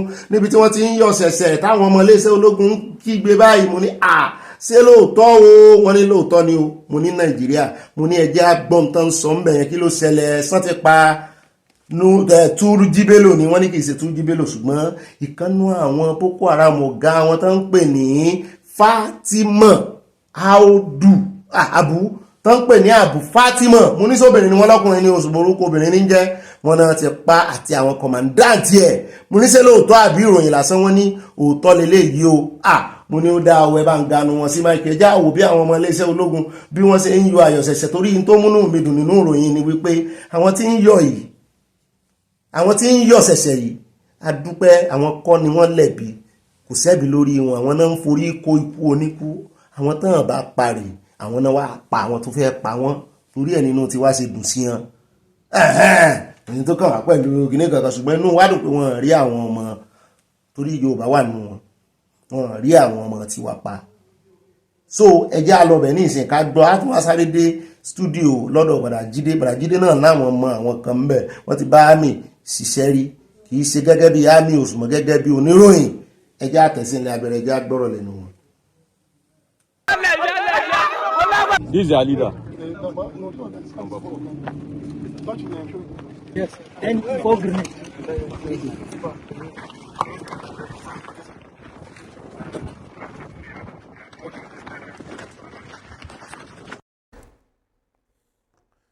All right, folks. Joy. They said nothing beats it when you express joy from the bottom of their heart. You know, so the troops were right. I have every reason to believe that the Nigerian army will vanquish the enemy. Yeah. They managed to keep the Northeast stable for a long time. Mm-hmm. Then in response to the threats in the North Central and the Northwest, we decided to move some troops and equipment from a place that everyone had judged had already become stable. Okay. And so many people, so many fighters were turning in their weapons and surrendering. Today, we've seen a resurgence of Boko Haram activities. Especially in the Northeast. Yes, in the Northeast. That is the main theater of war. Yeah. But Boko Haram is no match for the Nigerian army. They are just a bunch of irritants. Mm-hmm. You saw the pictures. The you saw yeah. how they were dealt with. And I'm happy. Abu Fatima, when you go to the airport, you see the pictures of wanted Boko Haram commanders and fighters. Abu Fatima featured prominently among those wanted guys. Oh, really? They've sent him to his maker now. I'm confident that we will stabilize that region again. I'm confident. ẹ káàbọ̀ padà òun náà lẹ́sìn bọ́ ẹja wá sáré bá iléeṣẹ́ ológun yọ ẹja wá sáré dé ọ̀dọ̀ rẹ̀ náà mọ́kìrì ó tún ti bọ́ta ó ti ń wé kótókótó míì o ó ti ṣe fídíò míì o ó ń bá ọmọ tó tú àṣírí rẹ̀ wí ọlọ́mọ kan ń pè òun lónírọ́ mo ní kì í sọmọ yẹn nìkan ló pè òun lónírọ́ àwọn tó pè òun lónírọ́ pọ̀ àyà gan-an ní onírọ́ ni ọ́ wá jáde ó ní wọ́n ti ṣe 30 kìlómítà ó gba àbẹ̀ kọjá ìwà àti dádì Wọlé Ṣóyínká ó fẹ́ fi ẹni ẹlẹ́ni cover up wọ́n dárúkọ dádì Wọlé Ṣóyínká sí ló bá ní òun ò sọ bẹ́ẹ̀ ń tó ń sọ rèé àti kíní ti bẹ̀rẹ̀ àti kò yí mo ní ṣé wọ́n tẹ̀ ṣe ibi tí òun dárú bó lẹ́sẹ̀ máa fi rọ́ báyìí kẹ́ ẹ mẹ̀tọ́ virtue gidi ni téèyàn bá ṣàṣìṣe kó sì hona kí ló mú tí ò lè jáde wípé ẹnu mi yọ̀ ní o ẹ má bínú gbogbo ọmọ Nàìjíríà o níwájú gbogbo ọmọ Nàìjíríà náà tó wá fẹ́ máa fi rọ́ sáwọn èèyàn máa gbàgbé pé àwọn èèyàn ní intelligence ni ẹni tó lọ ń dá tó ní intelligence pọ̀ wọ́n sì pọ̀ náà ọmọ Nàìjíríà torí ẹ̀rù mọ́ bà mí àti ga ojú sí kámẹ́rà torí òmẹ́ tí ń wọ̀ doctor ń wọ̀ professor ń wọ̀ ẹni tí ò professor gan-an tó lọ ń fún lóye ń wọ̀ ẹni tí ò gbọ́n náà ń wọ̀ òmùgọ̀ ń wọ̀ arìnrìn ń wọ̀ kò sí kankan nu wọn bí ọlọ́gbọ́n gbogbo ara wà ń bí o mo kàn fi ń sọ káàkiri Nàìjíríà ni àìmọye àwọn tí ń wò wá tán kì í sọ̀rọ̀ tán ìdarapọ̀ mọ́ wa mo kàn fi sọ̀rọ̀ generally so ìtumọ̀ ẹ̀ ní pé bó bá máa wá síwájú kámẹ́rà gbogbo ayé ọjọ́ wèrè gan tí wèrè tára ẹ̀ bá ṣílẹ̀ tán bá mú fóònù lé lọ́wọ́ tán bá ní ó yá wá wo Ọ̀gbẹ́ni Bobby òun náà wọ́n wò pé kí náà ń sọ ń bí so gbogbo ayé category of people ló ń wò ẹlòmíì ara ń kan ń wò ẹni tẹ́bi ń pa ń wò ẹni tó rí jẹ ń wò ẹni tí ò rí jẹ ń wò civilian ń wò ológun ń wò ó wà á gado síwájú kámẹ́rà ó wá parọ́ kan ó rán ránṣẹ́ ó tún wá padà tún rán míì láti fi cover alákọ̀ọ́kọ́ kò possible ẹjẹ́ àgbọ̀n tí ń sọ ẹjẹ́ àgbọ̀ kẹ́ ẹ wá wo kẹ́ yí ọ̀rọ̀ rẹ̀ wò. Alright, so yesterday a gentleman did a video and he called me a liar about the Lagos-Calabar Coastal Highway, and he said he'd gone to kilometer 30 and there was nothing there, just like a flagpole. But here's the thing, neither the government nor I as a private citizen said that if you drive from Ahmadu Bello Way up to kilometer 30 you're going to see something. That's not how it works. The Lagos-Calabar Coastal Highway section 1, which begins on Ahmadu Bello Way, is actually 30 kilometers completed, but the 30 kilometers starts from Ahmadu Bello Way, 20 kilometers all the way to Okunaja, and then it stops there, and from the other end, from Eleko, it goes backwards 10 kilometers. So it is the Eleko backward 10 kilometers and the 20 kilometers from Ahmadu Bello Way up to Okunaja that is 30 kilometers. The photo that we took, myself yourself and Professor Wole Soyinka, it was not at kilometer 30 all the way from Ahmadu Bello Way. No, it was from kilometer 30, you see, from Ahmadu Bello Way up onto Oku axis, that is 20 kilometers. And then from... You go explain, tire. Mo fi ro boro mi o tún bọ̀ wájú camera ń boro. Sí o. Ó náà lẹ ti gbọ́ ẹ̀ wo bí tó dárúkọ ẹ ní ìsìn ṣé ẹni tó jẹ́ Minister for Works so sọ wípé bẹ́ẹ̀ làwọn ti bẹ̀rẹ̀ títì. So ni Minister for Works ni. Títì tán ti ṣe tẹ́lẹ̀. Ló tún calculate mọ́ títì tán ṣe bẹ́ẹ̀ sí. Kí ló dé calculate títì tán ti ṣe tẹ́lẹ̀ mọ́ títì? Ara pedigree Ọ̀gbẹ́ni yẹn nìyẹn o. Gbogbo atótónu tó sì ń ṣe desperation rẹ̀ tó fẹ́ ohun tí ó jẹ ní wá desperation rẹ̀ yẹn náà ní ó kò bá pélé yóò wà wọ́dì gbogbo ayé ló ti mọ̀. Ó dá àwẹ̀já kò ń bẹ́ o ọmọ yẹn ti tú àṣírí gbogbo àtàmọ̀ tí kàn ń wáì kò rí sọ torí ẹ̀ mo máa ń yan àyá gan lọ́tọ̀ wípé àyá wàá dé ṣe mistake wàá tún padà wàá sọ lójú kámẹ́rà wọ́n lọ́n bá wá gbé ọkọjá àpò yìí tí wọ́n náà ga ju bó ṣe wà lọ yìí ìtumọ̀ ẹ̀ ni pé o gbọ́dọ̀ mọ̀mọ̀ sòótọ́ iwájú kámẹ́rà náà ni kò sì ti sọ ibi tó bá ti ṣàṣìṣe padà wá sòótọ́ ń bẹ̀ ọ̀tọ̀ ní kéèyàn lóhùn sòótọ́ ọ̀tọ̀ ní inú kó mọ̀ sòótọ́ yẹn náà torí ẹni tó bá rò pọ̀ lọ́hùn lòun ló máa bìlí pé òun ò lè ṣàṣìṣe èèyàn ní gbogbo wa ṣùgbọ́n mọ́ wàá sọ àṣìṣe di rọ́ mọ́jọ lẹ́ẹ̀kì mọ́ lára torí ẹ̀ tètè gbọ́n àṣìṣe ìmọ̀ di kíní mọ́ ẹ̀ lára ní o iná ẹmọ kíní égbọn tí wọ́n lẹ̀ mára já bí àṣìṣe tó bá tètè gbọ́n bí ṣe mọ́ rínú wẹ̀rẹ̀ égbọn mọ́ pàjá égbọn ìmọ̀ pàjá tàbí dùn ẹja fi wé dùn nulẹ̀ ó bá tètè kó fìrí ẹ̀ báyìí tètè gbogbo bó ṣe pa ni kò wá àìjẹ́ bẹ́ẹ̀ tó o bá filẹ̀ láàrin oṣù mẹ́fà ìdùn ni ó lé ọ kúrò nílé o yóò sì mọ dójú tì ọ́ káàkiri ni bó wọnú mọ́tò wọ́n máa pa lára rẹ ni yóò máa rìn jáde so nídìí èyí bí ọ̀rọ̀ àṣìṣe ṣe rí nìyẹn ẹni tó bá ti ń bo àṣìṣe yóò sọdún ní irọ́ ni ẹ̀yin náà jọ ẹ má jẹ́ kárí bẹ́ẹ̀ ni kankan nu bí tí ó máa bo àṣìṣe ibi tó bá ti ṣe àṣìṣe yẹn náà padà bẹ́ẹ̀ mọ́ tìjú fi tìjú kárùn ẹjọ́ mo ṣàṣìṣe lánàá ni o ọ̀rọ̀ tí mo sọ bẹ́ẹ̀ lé èmi ò bo àṣìṣe kò ní dáa fún àṣìṣe àtẹ̀ntì ń bò èmi ò bo àṣìṣe mo máa ń yẹ̀yẹ́ rẹ̀ ni ojúmọ́ ti ẹlòmíì ẹ wọ́n rú pásítọ̀ àná náà kànáà kó kàn jáde pé that was a mistake ilẹ̀ fẹ́ yọ̀ mí ń bẹ̀ òní o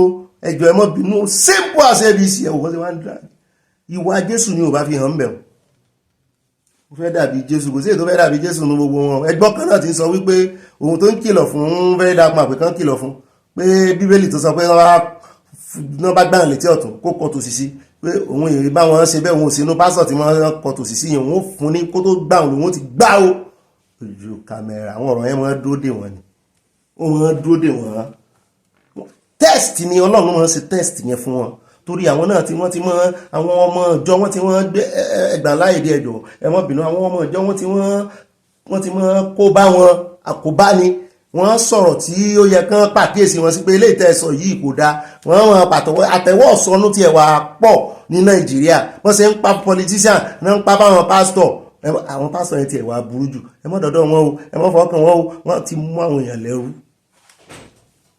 ó dá àwẹ̀já kò nù yún o ó sáti sọ tí ó sọ ṣùgbọ́n kò convince àwọn èèyàn tó fi ń pa àwẹ̀ dẹ̀ sí ni wípé ó tún tú àṣírí ara rẹ̀ ní bó ṣe máa ń rí nìyẹn téèyàn tó bá ti yẹ kéèyàn bẹ̀bẹ̀ tàbí kó tọrọ kó sọ sọ́rí tí ò bá ti lè sọ tó tún fẹ́ máa wá àwàwí tí máa ṣẹlẹ̀ sírú wọn nù àní rí jù báyìí lọ nínú gbogbo abala sánáwọlé tòní ní pápá ẹjẹ́ ń pe àyá wa kí àyá wa gbé wa débẹ̀ àtàwọn olólùfẹ́ wa nú abala comment section àyá mọ́fà kó ṣòfò. Mo kí gbogbo ẹ̀yin olólùfẹ́ káàbọ̀ sínú abala comment section ṣùgbọ́n ẹ jẹ́ àkọ́kọ́ ra mi tútù wájú náà ẹ jẹ́ kí àwa ò ní gangan bá ìdè wọn gbogbo eléyìí tí mo ti ń sọ látijọ́ ìmọ̀ ńlá lánìí ṣùgbọ́n mo ti jí lójú oorun mi ó ní gangan bá dé ìyá wa Ṣọlá Òdùmọ̀ṣù gbogbo lé ní kíyìn o happy birthday to you ma ìgbà ọdún kan 58th birthday ẹ tí ìbẹ̀rẹ̀ o ẹsẹ̀ bẹ̀rẹ̀ ni àṣẹ mẹ́yẹ bọ̀ lápò ní o ẹsẹ̀ 100 ẹsẹ̀ 200 ẹsẹ̀ 300 ẹsẹ̀ 400 500 so ti tó ẹ ṣe 500 according to your wishes lágbára Ọlọ́run. Ìtumọ̀ ẹ̀ náà ni wípé ẹ dàgbà ẹ dògbò ẹ pẹ́ lórílẹ̀ ayé pẹ́ lálàáfíà wa ni o àti fọkànbalẹ̀ àtowó àtọlá nǹkan ò ní sẹ́mi yín. Ibi gíga gíga làbọ́jọ́ gíga gíga làbóòrùn ibi gíga gíga láyé yín. Ẹ bá ń wíṣì mọ̀mọ́ happy birthday mọ́mí o wá pẹ́ láyé. Ọ̀tún bá ń kọ́ ẹ mọ rangi grandma náà at 57 lẹ́tún fine tó yẹ ẹ tí fine rárá o ẹsẹ̀ ń fine bọ̀ ni o. Happy birthday to you ìgbà ọdún kan o. At ìdẹ̀ra wọn ní ìgbéraga àwọn pásítọ̀ Nàìjíríà ti pọ̀ jù kí ló dé owó olówó dẹ̀ ni wọ́n fi ń ṣe ayé o. Ẹ̀yin lẹ́ni owó olówó nígbà tó ti dọ́wọ́ wọn ti dówó wọn nìyẹn o. Ọmọ Nàìjíríà ẹ̀jára yín ẹ̀fì wọn lẹ̀ wọ́n tó wọ́n bá ń jà ni o. Ọ̀gbẹ́ni Bobby Ọlọ́run yóò máa bá wa ṣe àmì o. Ó rà jẹ́ àtàrà ṣàṣàkà lọ́dọ̀ ọmọ mi Dorcas Kazeem wọ́n ní ó Bobby ibà gbé wa débẹ̀ àdúpẹ́ pé ẹ gbé wa dé ojúde ọba Ìjẹ̀bú lónìí abẹ́ẹ̀rí ẹ̀mí gbogbo wa ṣe ọ̀pọ̀ ọdún láyé o àmì o ìbùkún ni fún orílẹ̀-èdè Yorùbá ire o wọ́n tẹ love sí àwọn kó nǹkan panu sí. Mọ́ọ̀mí Motọ́lání Martins ó ní ọ̀gá Bobby ní tèmi ni mò ń sọ o ojoojúmọ́ ni mo máa ń gbọ́ ìròyìn ọlọ́mọ ìlú o kí Ọlọ́run má fi ìyà àti owó dátà jẹ wá àmì ó ní láti Nàìjíríà gbogbo ẹ̀yin tẹ̀tẹ̀ ń wà láti Nàìjíríà kùndùsì ràbàtà fún yín o ṣé ó ṣeéṣe kí ènìyàn má gbọ́ ìròyìn tí ó jẹ etí ní gbèsè ni wọ́n bú sẹ́rin ayọ̀ èmi náà wàá dán lóhùn mo ní Yorùbá dùn ṣá ìròyìn tó jẹ etí ń gbèsè bí èèyàn bá sì ti jẹ gbèsè dandan ni èèyàn gbọ́dọ̀ san etí la wá jẹ ń gbèsè báyìí kí sì ni kí ni gbèsè téèyàn máa jẹ etí ọ̀rọ̀ gidi kò ní wọ́n yín kò ní wọ́n èmi náà.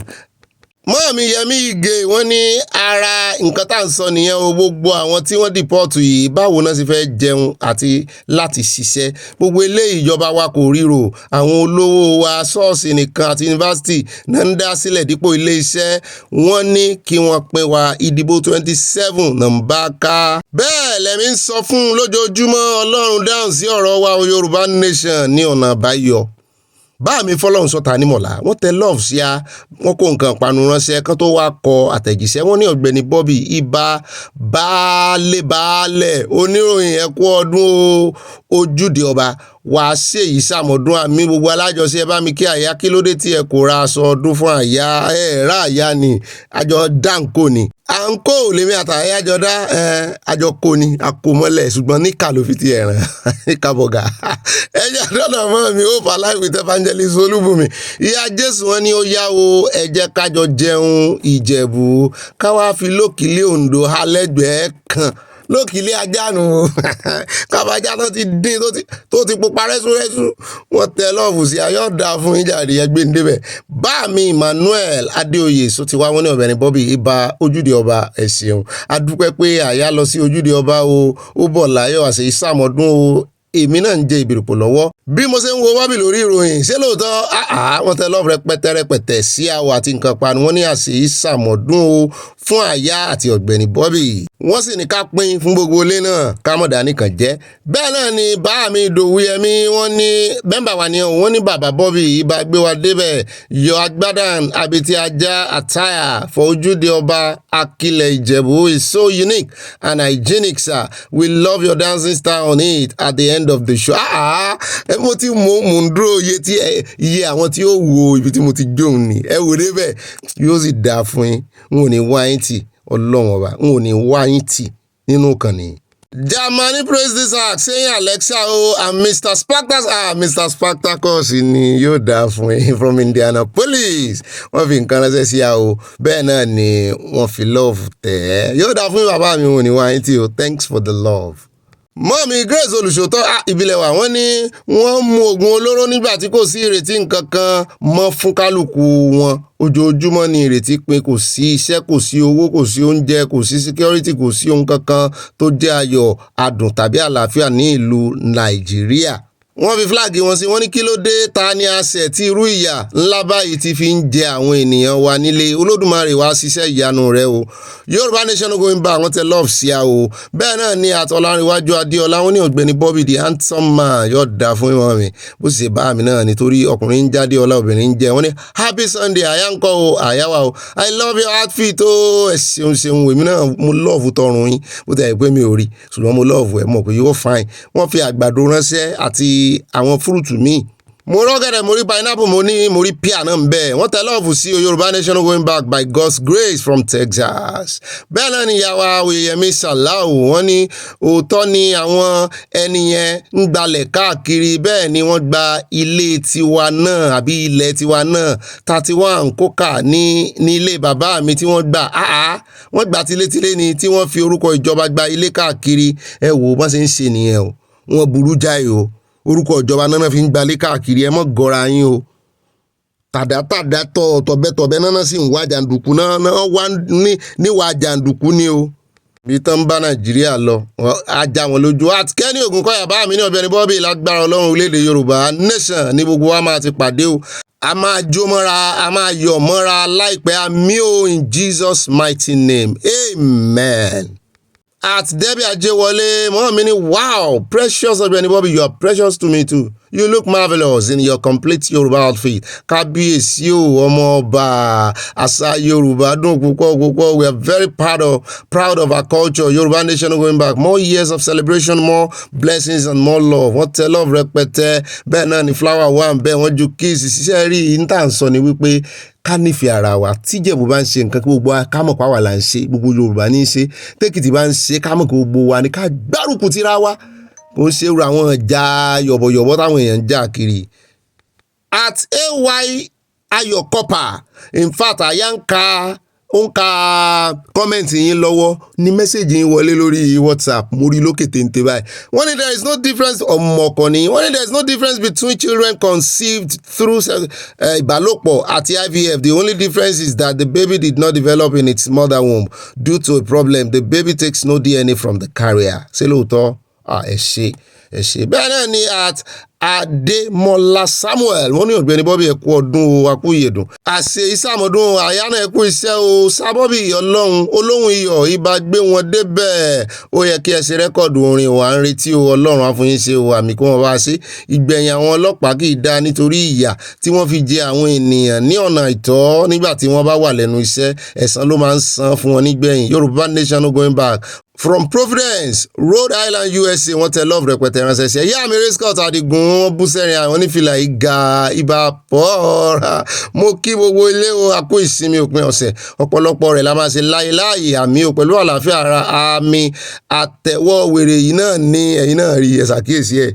Bọ́n ṣe ń pa fáwọn olóṣèlú náà nù kì í sàn pásítọ̀ nìkan náà ń pa fún Ọlọ́run á jẹ́ fún gbogbo wa nínú ilé yìí o, àmì o. Wọ́n kì í pa ẹran iléyá lójú wa ní Mẹ́kà o, kùndùsí yín o bà mí, mo sì ń lọ́ọ̀fù yín gan ni o, continuous ni rògùn ẹ̀ sí. Wọ́n tẹ lọ́ọ̀fù sí àwọn salam. Bẹ́ẹ̀ náà ni at Ọládéwálé, bá mi ní sorry pastor, case is not closed o, àbẹ̀mọ̀ dà pastor lọ. Ṣé bí àìsí níbẹ̀ ni àìbá wọn dá sí ní ìlú tí ọba ń parọ́, ìjọba ń parọ́, adájọ́ ń parọ́, ọmọ Nàìjíríà gàgà. Gbogbo ẹ̀ irọ́ ń parọ́ fúnrọ́ o, ló bá di woro sí woro. Ǹjẹ́ ìlú yìí ò ti forí gbálẹ̀ báyìí? Ìbéèrè nù, ìdáhùn kò mọ̀ rókì lọ́kàn wa. Mọ́ mi ti na bákà mo ti dọ́dọ̀ yín àwáyù. Ṣé wa okay mà? Mo mọ̀ pé wa okay Ọlọ́run. Wọ́n ní Bobby, why is the governor of Benue State downplaying everything? Ó sú wa o. Herdsmen, military complicity, complaints from the women. Is it protecting certain individuals? How many deaths should there be before declaring a state of emergency? Saying I'm a lawyer does not help the people. He could not practice this in the US. Wọ́n bí yàlàyà rẹ̀ dá. Wọ́n ti lé dànù. Wọ́n tẹ lọ́ọ̀bù alárànbarà sí mi. Mo rí flower tó bá ń kólé lórí. Wọ́n ju kiss yẹn náà. Love you like kílódé mọ́ mi Tina Paka. Mo ti dọ́dọ̀ mọ́ mi Hope Alive with Evangelist Olúbùnmi padà wọ́n ní Ọ̀gbẹ́ni Bobby ibà ìyá ikú ọdún ojúde ọba. A ṣe iṣẹ́ àmọ̀dún lórúkọ Jésù aṣọ ìbílẹ̀ yín ga jù. Wọ́n tẹ love sí àwọn ní rise and soup plenty tí wá ń kọ́ o. Mo ti bá yín jẹ. Ìyá mi Janet Arígbẹ̀dẹ wọ́n ní Ọ̀gbẹ́ni Bobby àwọn olóṣèlú ti sọ wá di eré o là ń fọmọ ayò ó ṣe olùṣọ́ ládọ́mọ ayò àwọn Nàìjíríà náà ló dọ́mọ ayò báyìí o. Yorùbá Nation nìkan lọ́nà àbáyọ wọ́n tẹ lọ́ọ̀bù sí a wọ́n fi nǹkan panu lé o. Àti àwa Fúnmilọ́lá wọ́n ní Ọ̀gbẹ́ni Bobby ibà evangelist ẹ kú ìpàdé ọlọ́mọ ilé ọlọ́mọ ìlú. You are the best sir. Ọlọ́run is the best. Yóò dáa fún yín. You are better than me. Bestest. Wọ́n tẹ lọ́ọ̀fù sí àwọn wọn láyà ń kọ́ àyà náà best. àti dọ́rọ̀ mọ́ mi Victoria Bàdéjọ wọ́n ní ẹkú ìsinmi òní òyìnbá ìkéde Yorùbá Nation kí Ọlọ́run má jẹ́ kí àríjà omi lẹ́kọ̀ọ́ àmì o. Congratulations to Sanwó-Olú for making peace with Tinubu ní òsìjà o. Wike should emulate him and make peace with Fubara. Òtọ́mọ̀ ni. Yorùbá Nation no going back wọ́n tẹ love sí àwọ bẹ́ẹ̀ náà fi flowers wọ́n gbàdúrà sí láàrin yáàfin Fálàyé mọ́ mi dáadáa wọ́n ní Ọ̀gbẹ́ni Bobby ọkọ àwọn òpèké you looked so great in this cloth wow àjíǹde ara yóò máa jẹ́ wà mí o àṣẹ ìsàmọ̀dún o kí Yorùbá Nation tètè dé o. Àwàlá làṣàjàre sídìí Ìjẹ̀bú during the ojúde ọba wọ́n tẹ love ránṣẹ́ láti Canada yá mi Dorcas Jalo wọ́n tẹ cheese ẹ ṣeun mo rí love tẹ fi tẹ ló ń tẹ. At William Sholawoni Oja governors and government is what we have in our nation called Nigeria. Ogbeni Bobby problem dé Nigeria. Ẹ lè sọ lẹ́ẹ̀kan sí mo gbé sí lẹ́yìn. Mọ́mí Stella wọ́n ní mo kí gbogbo àwọn ọmọ Ìjẹ̀bú alárẹ̀ tí ìdílé aláyọ̀yé àti níbikíbi tí a wà ní gbogbo àgbáyé pé a kú ọdún ojúde ọba tí ọdún yìí o àṣẹ ìsàmọ̀dún ní àṣẹ Elédùmarè àmì o. Ṣe Ìjẹ̀bú ròmù wà.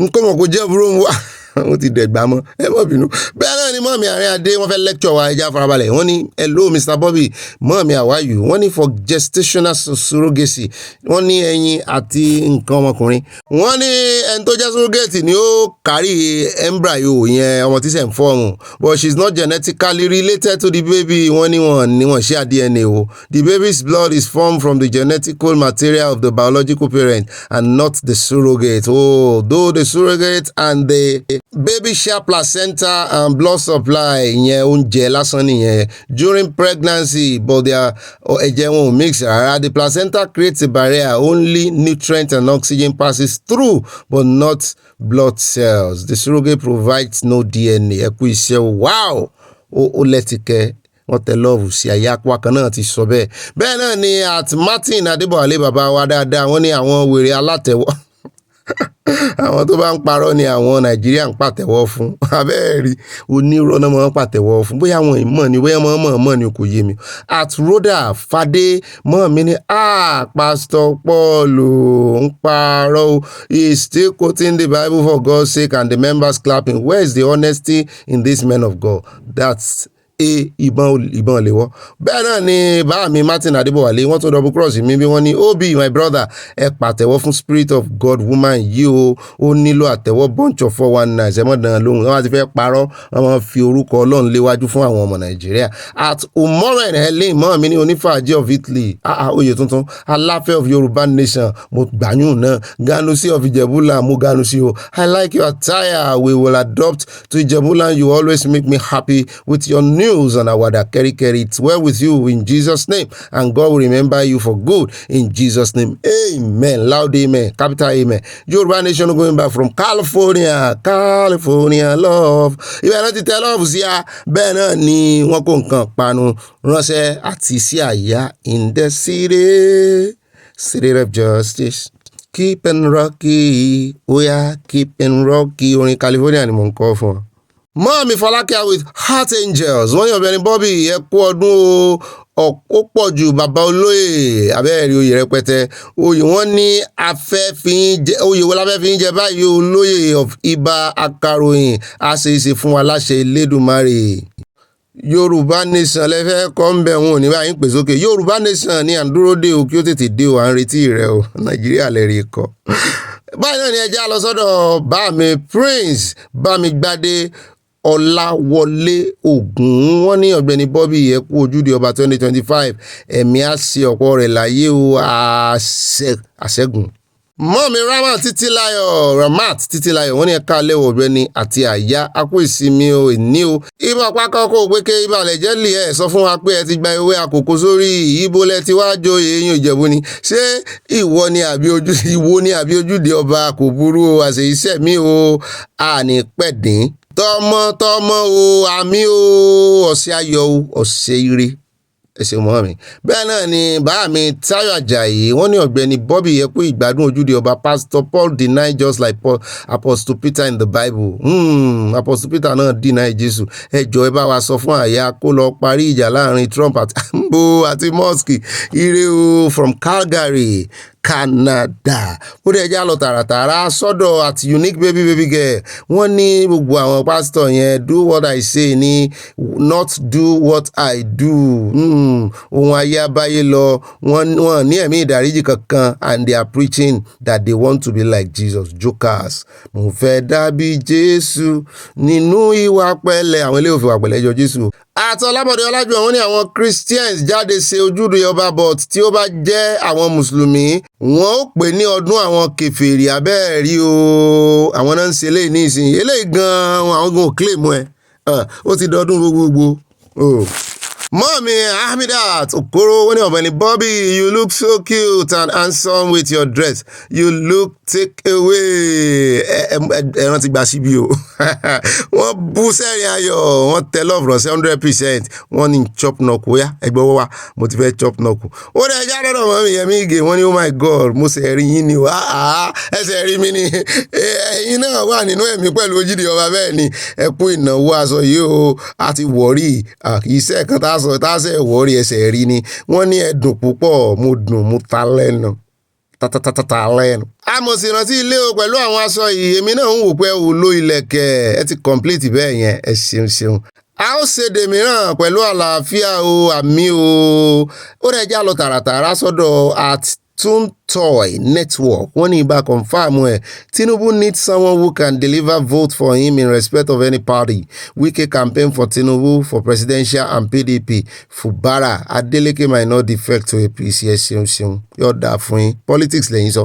Bẹ́ẹ̀ náà ni ẹja dọ́dọ̀ mọ́ mi AY Copper Ayọ̀ Copper wọ́n ní Mr. Bobby you look stunning in your outfit.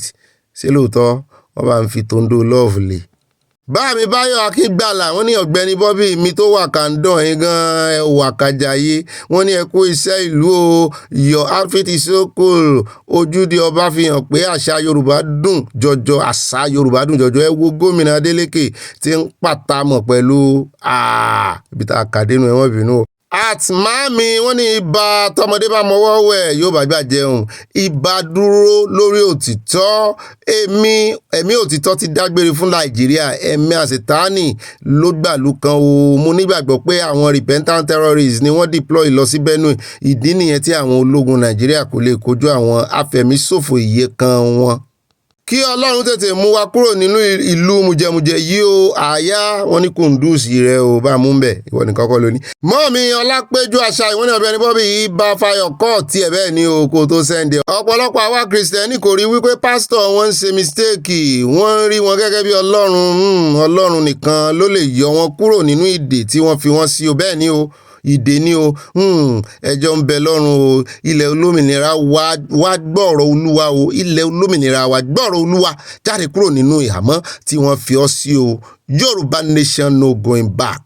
Láti Chicago wọ́n tẹ lọ́ọ̀sì àwọn fi nǹkan panu lé ẹjẹ́ àdọ́dọ̀ mọ́ọ̀mí àárín adé wọ́n ní hello Mr. Bobby mọ́ọ̀mí Mùjẹ́yìn. I was surprised to hear about the covering of the status of Mary of Christ.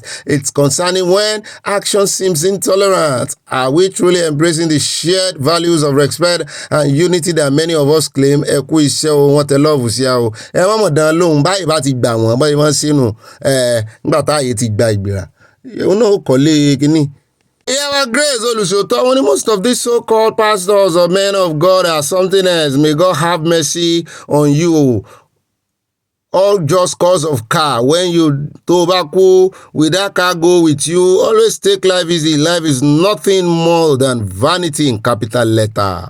About ọ̀rọ̀ bá mi fọlọ́n sọ́ta ní mọ̀lá kò sí èèyàn kan wọ́n ní Ọ̀gbẹ́ni Bobby Yorùbá ló ní àṣà ní gbogbo àgbáyé kí Olúwa kó mú wa dé orílẹ̀-èdè Yorùbá nation kí gbogbo àgbáyé wá wo àwa tí Ọlọ́run fún ní àṣà Yorùbá nation going back wọ́n tẹ love sí nǹkan ìpanu rẹpẹtẹ náà wà ń bẹ́ẹ̀ àti mo dúpẹ́ Táíwò mọ́ mi ní Bobby èyí wù mí o aṣọ rẹ yìí ó mú ọmọge o ẹ bá mi kí àyà o àyà ń gbọ́ wọ́n tẹ love ránṣẹ́ sí a o.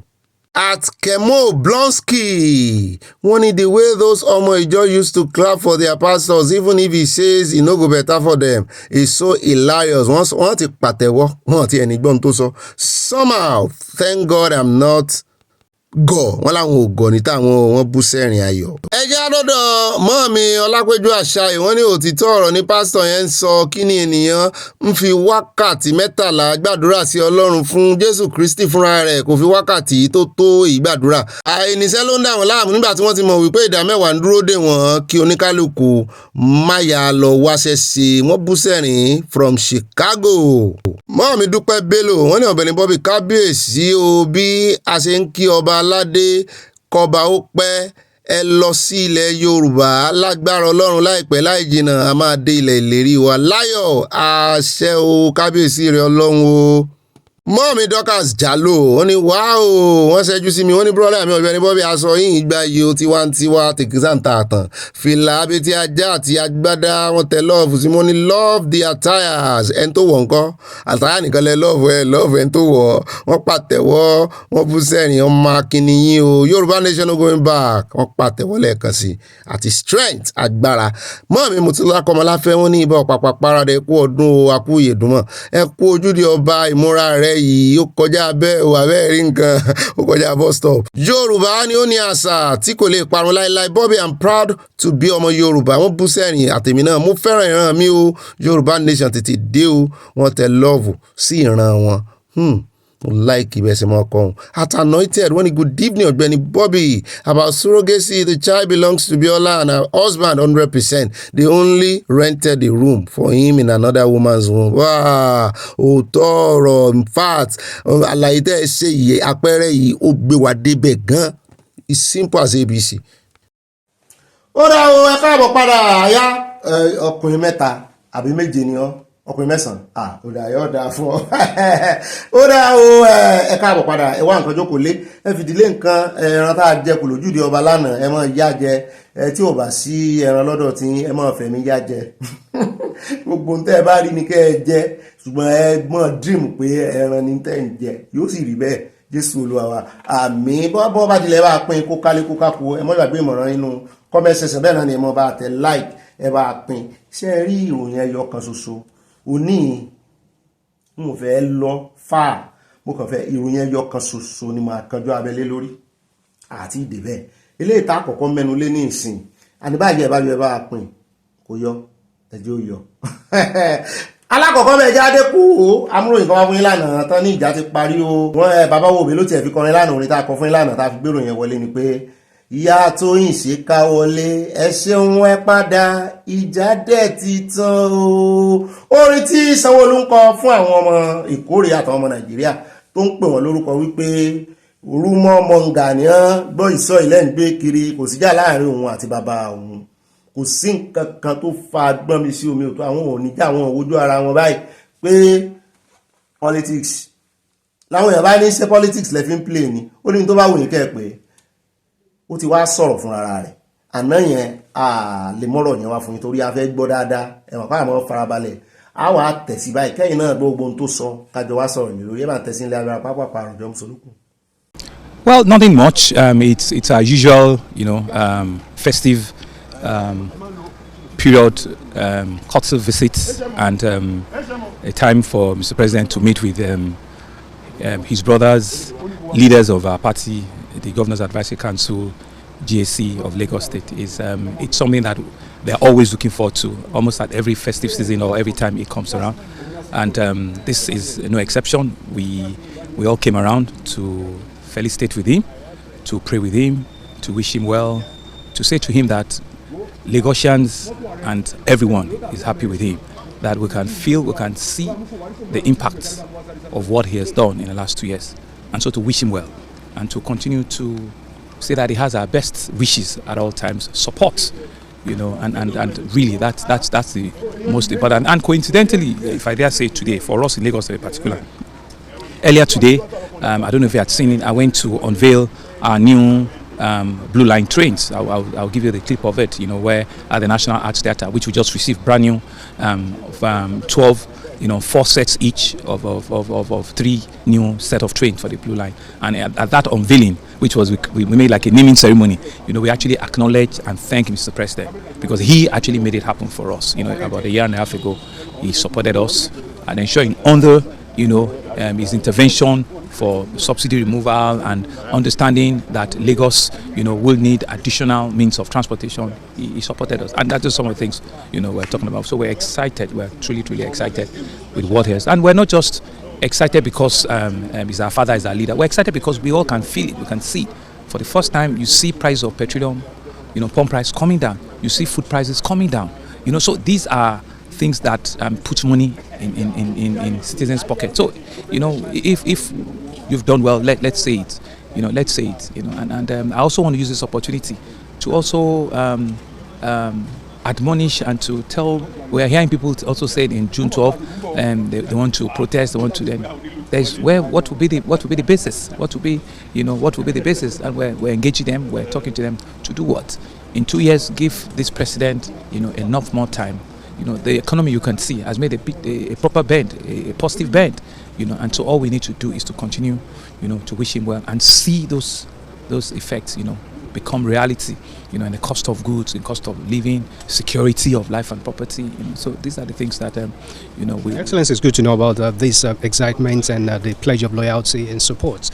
Any house cleaning at the meeting? Well, I mean, nothing beyond the fact that he was very happy to see us, extremely very happy to see us. He was very excited that we are one big happy family, and we are not divided in any form, and we're all honestly also pledge our full loyalty to him, to his government, to as our leader, as our father, and it was unanimous, and he's charged us to ensure that the forthcoming local government election, which, we're all, that we should all go and do our very best and ensure that, we'll continue to keep the flag of the party flying. That's what we need you to clarify. Is you see any? Can't you see when you are smiling, I'm smiling? There's none. There are people that believe that they are more Catholic than the Pope.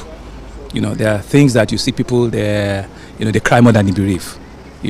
Father and son, are things that we always ensure that, we're clear. There's nothing at all. My father is my leader, and we're grateful that he has given us the audience today to come in and say hello to him. But it just confirmed that there was actually a rift between both of them.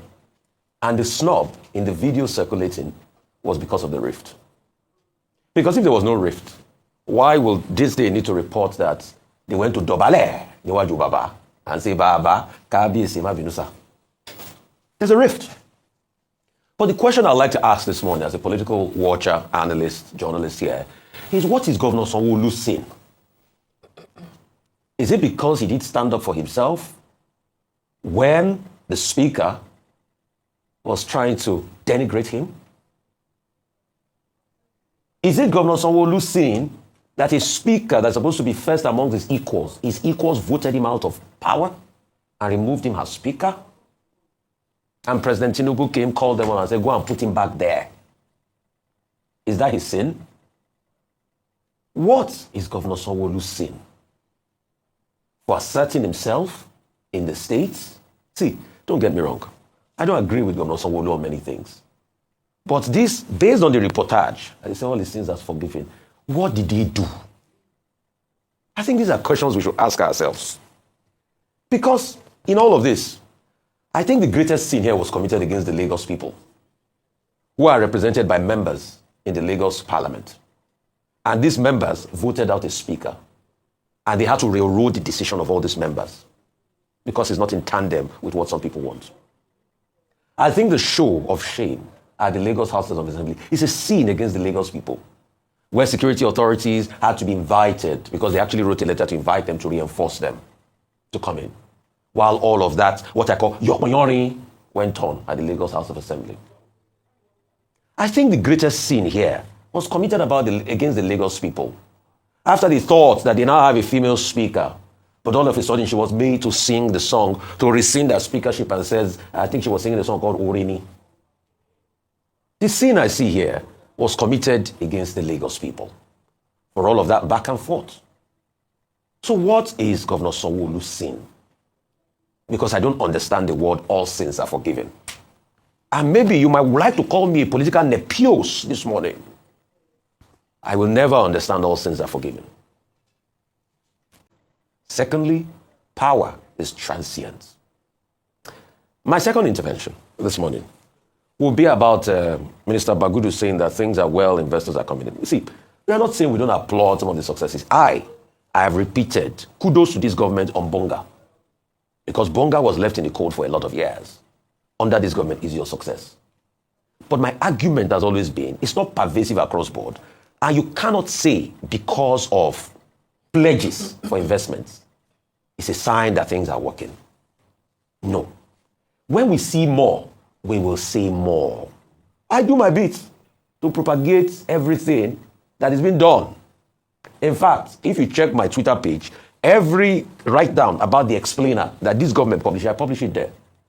That I imagine that the rift, suspected, reported, speculated rift between the president and the Lagos State governor, will be resolved. That it will end up as a family affair.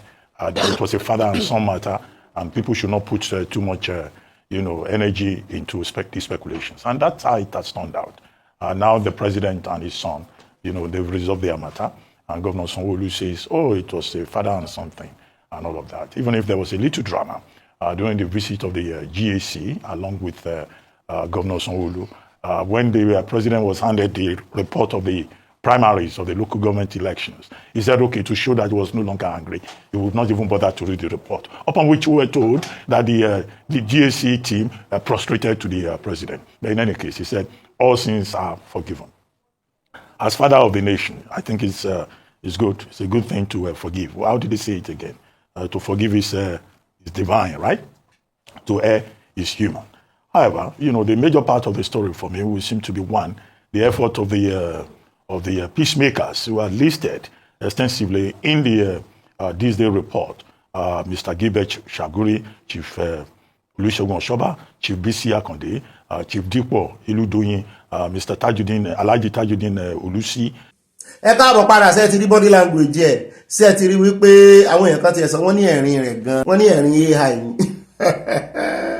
Ó ga o ìròyìn tá a mú alánà ni pé Sanwó-Olú ti bẹ̀bẹ̀ ṣùgbọ́n ní òun ò bẹ̀bẹ̀ o ó nítorí kò sí jà débi pé òun ò bẹ̀bẹ̀ mo ní báàrẹ̀ Tinubu bá tún gbọ́ interview yìí ṣé wọ́n tún ní bínú sí ọ lẹ́nu kò kàn jáde wípé mo ṣẹ̀ bàbá mi o bàbá ti dáríjì mi o kò jù bẹ́ẹ̀ náà lọ ṣùgbọ́n wọ́n ní the fear of pé káwọn èèyàn mọ̀mọ́ béèrè wípé kí lẹ̀ṣẹ̀ tí wọ́n náà ṣẹ̀ wọ́n ní ààrẹ ló ń dáríjì ṣùgbọ́n Sanwó-Olú ní kò rí bẹ́ẹ̀ o pé kò síjà láàrin òun àti bàbá àwọn ọ̀gá òun ṣùgbọ́n àwọn tó mọ ọ̀rọ̀ gbọ́ ní body language Sanwó-Olú àti ẹ̀rín tó ń bá ẹni tó ń béèrè ìbéèrè lọ́wọ́ rẹ̀ rín wọ́n ló ń jọ bẹ́ẹ̀ ni pé kò dénú wọ́n ní AI ni wọ́n ló fi hàn gbangba pé ìjà wà ìyẹn wọ́n ní kẹ́ fi ṣe ní ẹlẹ́ẹ̀kejì ni pé wọ́n ní ó ṣeé ṣe kí ìjà má ti parí gan wọ́n ní diplomacy lóníkálukú wọn ló ṣeé ṣe kọ́mọ ti ṣùgbọ́n nígbà tá a ti gbọ́ pààrẹ Tinubu náà ti dáríjì pé kò sí jà mọ́ àwọn GAC àti wọ́n ti jọ kọ́ wọ́n rìn lọ bẹ̀ wọ́n lẹ́lẹ́kẹta ni wípé kí ló lè fàjà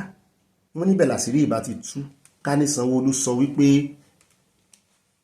ìjà ti parí lánàá bó ṣe gbọ́ ganu sí máìkì tẹ́wò tán yẹn kó kàn sọ wípé ìjà ti parí o kò sí wàhálà mọ́ ẹ mọ́ dá sí mọ́ àwọn èèyàn òbí wọ́n ti ọ̀pá pọ̀ lọ́pọ̀lọpọ̀ lọ́fún wípé wá sọ kí ló fàjà gan kí ló ṣe fún ọ̀gá rẹ̀ kí ló ṣe fún bàbá rẹ̀ torí bàbá àtọ̀gá ní ààrẹ Tinubu jẹ́ sí ibẹ̀ la bá kí ó dá kí ló dé tí wọ́n bọ̀ lọ́wọ́ orú oversight wo nù excuse wo lẹ fẹ́ wá ibẹ̀ ni gbogbo ayé ò bá ti mọ̀ tó tán ṣètìlérí jù ṣùgbọ́n nígbà tán ti ní kò sí ìjà ẹjẹ́ àbọ̀n gbà bẹ́ẹ̀ kò sí jà náà nù ẹ mọ̀jà sọ tó ju wa òtún rà yóò sojú gbogbo wa.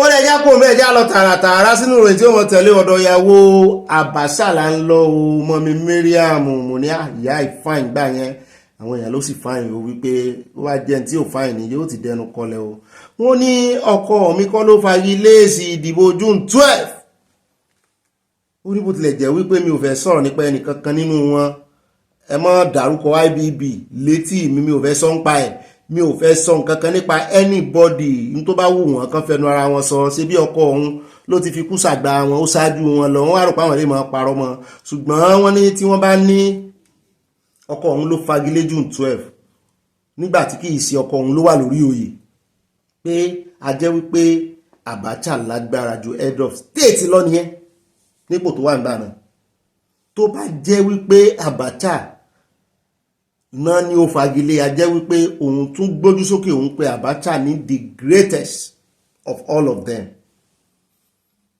Ó ní ṣe igi kan mọ́ dágbó ṣe ni ó ní ṣe ọkọ òun nìkan ló ṣe ìjọba ni tó bá tiẹ̀ wá wà nínú àwọn tó make a decision sí ọkọ òun nìkan ló ṣèjọba àbí torí kò sí kú lẹ́sẹ̀ ń parọ́ ọmọ ó ní àwọn ò blame ọmọ Nàìjíríà o ó ní ẹ̀gọ́ ni kò jẹ́ kí wọ́n lè gbọ́n ni ò jẹ́ kán lè máa béèrè ọ̀rọ̀ mo ní ẹ sọ yìí tán ìyá ìtẹ́ ẹ̀sìn ọ̀rọ̀ agbẹ́nu yín dákẹ́ ó ní ká jẹ́ kó ń sọ̀rọ̀ o lẹ́yìn ọdún 17 tọkọ yín ti rẹ̀ wàlẹ̀ àṣà wọ́n ń bi wípé ó yẹ kó mọ àwọn nǹkan kan nípa ọkọ rẹ̀ òun náà ń dáhùn gbọ̀n báyìí ni wípé òun jẹ́ ìyàwó rẹ̀ ò ní ìdí pé kò dìfà pò ń mọ̀ ó yẹ ẹyẹ rojọ́ Abacha kiri wọn bẹ́ẹ̀ náà lẹ́mọ̀ gbé kiri wípé wọ́n ti gbà ní lùtù Abacha pé ọkọ òun nìkan kọ́ ló lùtù tó bá tiẹ̀ lùtù pé ọkọ òun ò tiẹ̀ lùtù pé ẹ̀rẹ̀ ìbéèrè history pé ọkọ òun ló fowó pamọ́ jù pé ẹ lọ béèrè iye tí ọkọ òun fi ilẹ̀ sínú àkáǹtì Nàìjíríà pé ẹni tó gbapò lọ́wọ́ rẹ̀ bó ló ṣe ṣe ó ní àwọn question tó yẹ kẹ́ ẹ mọ́ béèrè nìyẹn ó ní torí ẹlẹ́yàmẹ̀yà torí ìkórìíra ẹ̀sìn torí ìkórìíra tẹ́ ẹ ní sí Abacha àtàwọn fámìlì rẹ̀ lẹ́sìn wá ń sọ gbogbo ọ̀rọ̀ kò bá kún gbé ó ní tó nǹkan fẹ́ kẹ́ ẹ mọ̀ ní wípé ọkọ ńkọ́ ló fagilé June 12 ó ní kẹ́ ẹ lọ ọmọ yẹn o. làyà máa ń já mi lẹ́ẹ̀kan ní wípé ọ̀gá mi ẹ̀gbọ́n tó sọ dáadáa ni mo ní mo gbọ́ ó ní pàápàá jùlọ ibi tó ti sọ wípé wọ́n ń gba Abacha loot wípé sẹ́mi ò lérò wípé wọ́n fi orúkọ Abacha lọ́ndà owó ọ̀pọ̀lọpọ̀ àwọn tó sí Abacha nìkan ló lùtì owó nínú gbogbo wọn ni tó fi wá jẹ́ wípé òun nìkan náà ni à ń gbọ́ Abacha loot sí ó dìgbà tí Babangida bá lọ ká tó máa gbọ́ ibi tó náà lùtù sí àbí kó tó lọ báyìí ó ti cover gbogbo rẹ̀ ó ti sin òkú rẹ̀ dáadáa kẹsẹ̀ rẹ̀ mọ́ bá yọ ọ̀tá pé kó mọ̀ jẹ́ wípé ọ̀pọ̀lọpọ̀ wọn tó lùtì owó tó há sọ̀hún pé orúkọ Abacha náà fi ń gbà wọlé padà torí tí ń bá ṣàkíyèsí wípé alọ́ wọ́n nítorí pé alọ́ lámilámi náà fẹ́ kí owó yẹn lọ sẹ́rí pé mo ti correct ara mi ò sọ pé alọ́ rámi wọn alọ́ lámilámi náà fẹ́ kó lọ ṣùgbọ́n nígbà tí owó yẹn náà ti wá ń fẹ́ mọ́ lọ ní alọ́ lámilámi tó sì jẹ́ pé ọwọ́ ẹni tó lọ bọ́ sí ọwọ́ àwọn ará ìjọba ìlú òkèèrè ni wọ́n á wá wò pé bóun náà ṣe lè gbà padà tí ò ní kó bá wọn àmọ́ bọ́ ṣe ṣe àyà kan ronú ni o kò lórí bẹ́ẹ̀ o wípé ṣé ìṣe wípé wọ́n ń lọ mọ́ orúkọ wọn forúkọ Abacha loot wọ́n fi ń ráàpù ẹ̀ láti padà wá ìgbà tí ó bá wá padà dé Nàìjíríà àní mọ ibi tó wọlé sí ẹ bá ń tẹ̀sí ẹ̀ ń lé agbára ìjà gbọ́ lẹ́nu ìyàwó head of state ni. I may use this opportunity to ask Nigerians to pray for their country, to learn to respect their leaders, to learn to be good to their leaders, to learn to say good things and pray for their country and say good memory, and then leave all those rubbish around because people are not that bad. And then the press also should try to be as nice as possible, to be as truthful as possible. Yes. Okay, now when you say... I have the Sani Amare Abacha Foundation. Oh, okay. Go ahead, I'm listening, ma'am. And then we've been trying to do small things about that, yes. Because, the programs I started were in government. So I cannot continue because we are no longer in government and the government has ceased to be. And there's a new government and the things are no longer there. Every government comes with their own programs and agenda. And I believe the new government should try to emulate the previous governments. They should try to take whatever goodness is there from previous governments and continue, because if there's no continuity, there will not be any progress. Yes, indeed. Like they say, dead men don't tell tales. He's not here to defend all of this. Yeah, I'm not here to talk about Babangida or anybody. I don't wish to talk about anything or anybody. All I know is that that annulment was not done by my husband. And then if it was him, then that means he was very powerful. He was even more powerful than the president. And if the president is there and somebody else is calling the shots, then that means Abacha was the greatest. And who is the witness of the monies that were being stashed? Did you see the signature or the evidence of any monies stashed about? And the monies that my husband kept for Nigeria, in a few months, the monies vanished.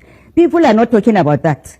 Why are you blaming somebody for is that tribalism or religious program, or what is the problem with Nigerians? I pray for Nigerians. I pray for all of us. I pray that we should have goodness in our hearts. We should stop telling lies and blaming people. Why are we so bad towards each other? Because somebody is a northerner or a southerner, somebody is a Muslim or a Christian, or somebody is nice, or it's not fair. I think the press should try, the press should try to educate the people. You are here to educate the people, to inform the people, and to entertain. You are here to help the country. You are not here to bastardize people. Indeed. You know?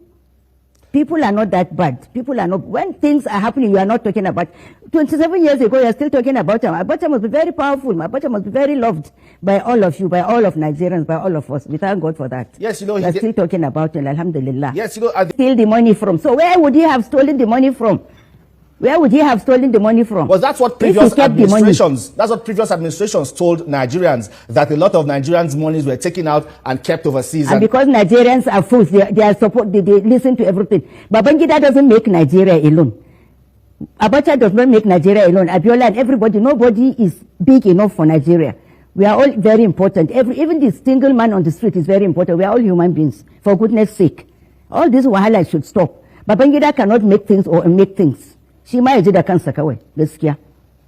Well, you know all that. You are the press. You know what Abacha did. You know what everybody did, the rights and the wrongs and everything, the successes, the goodnesses. You all know them.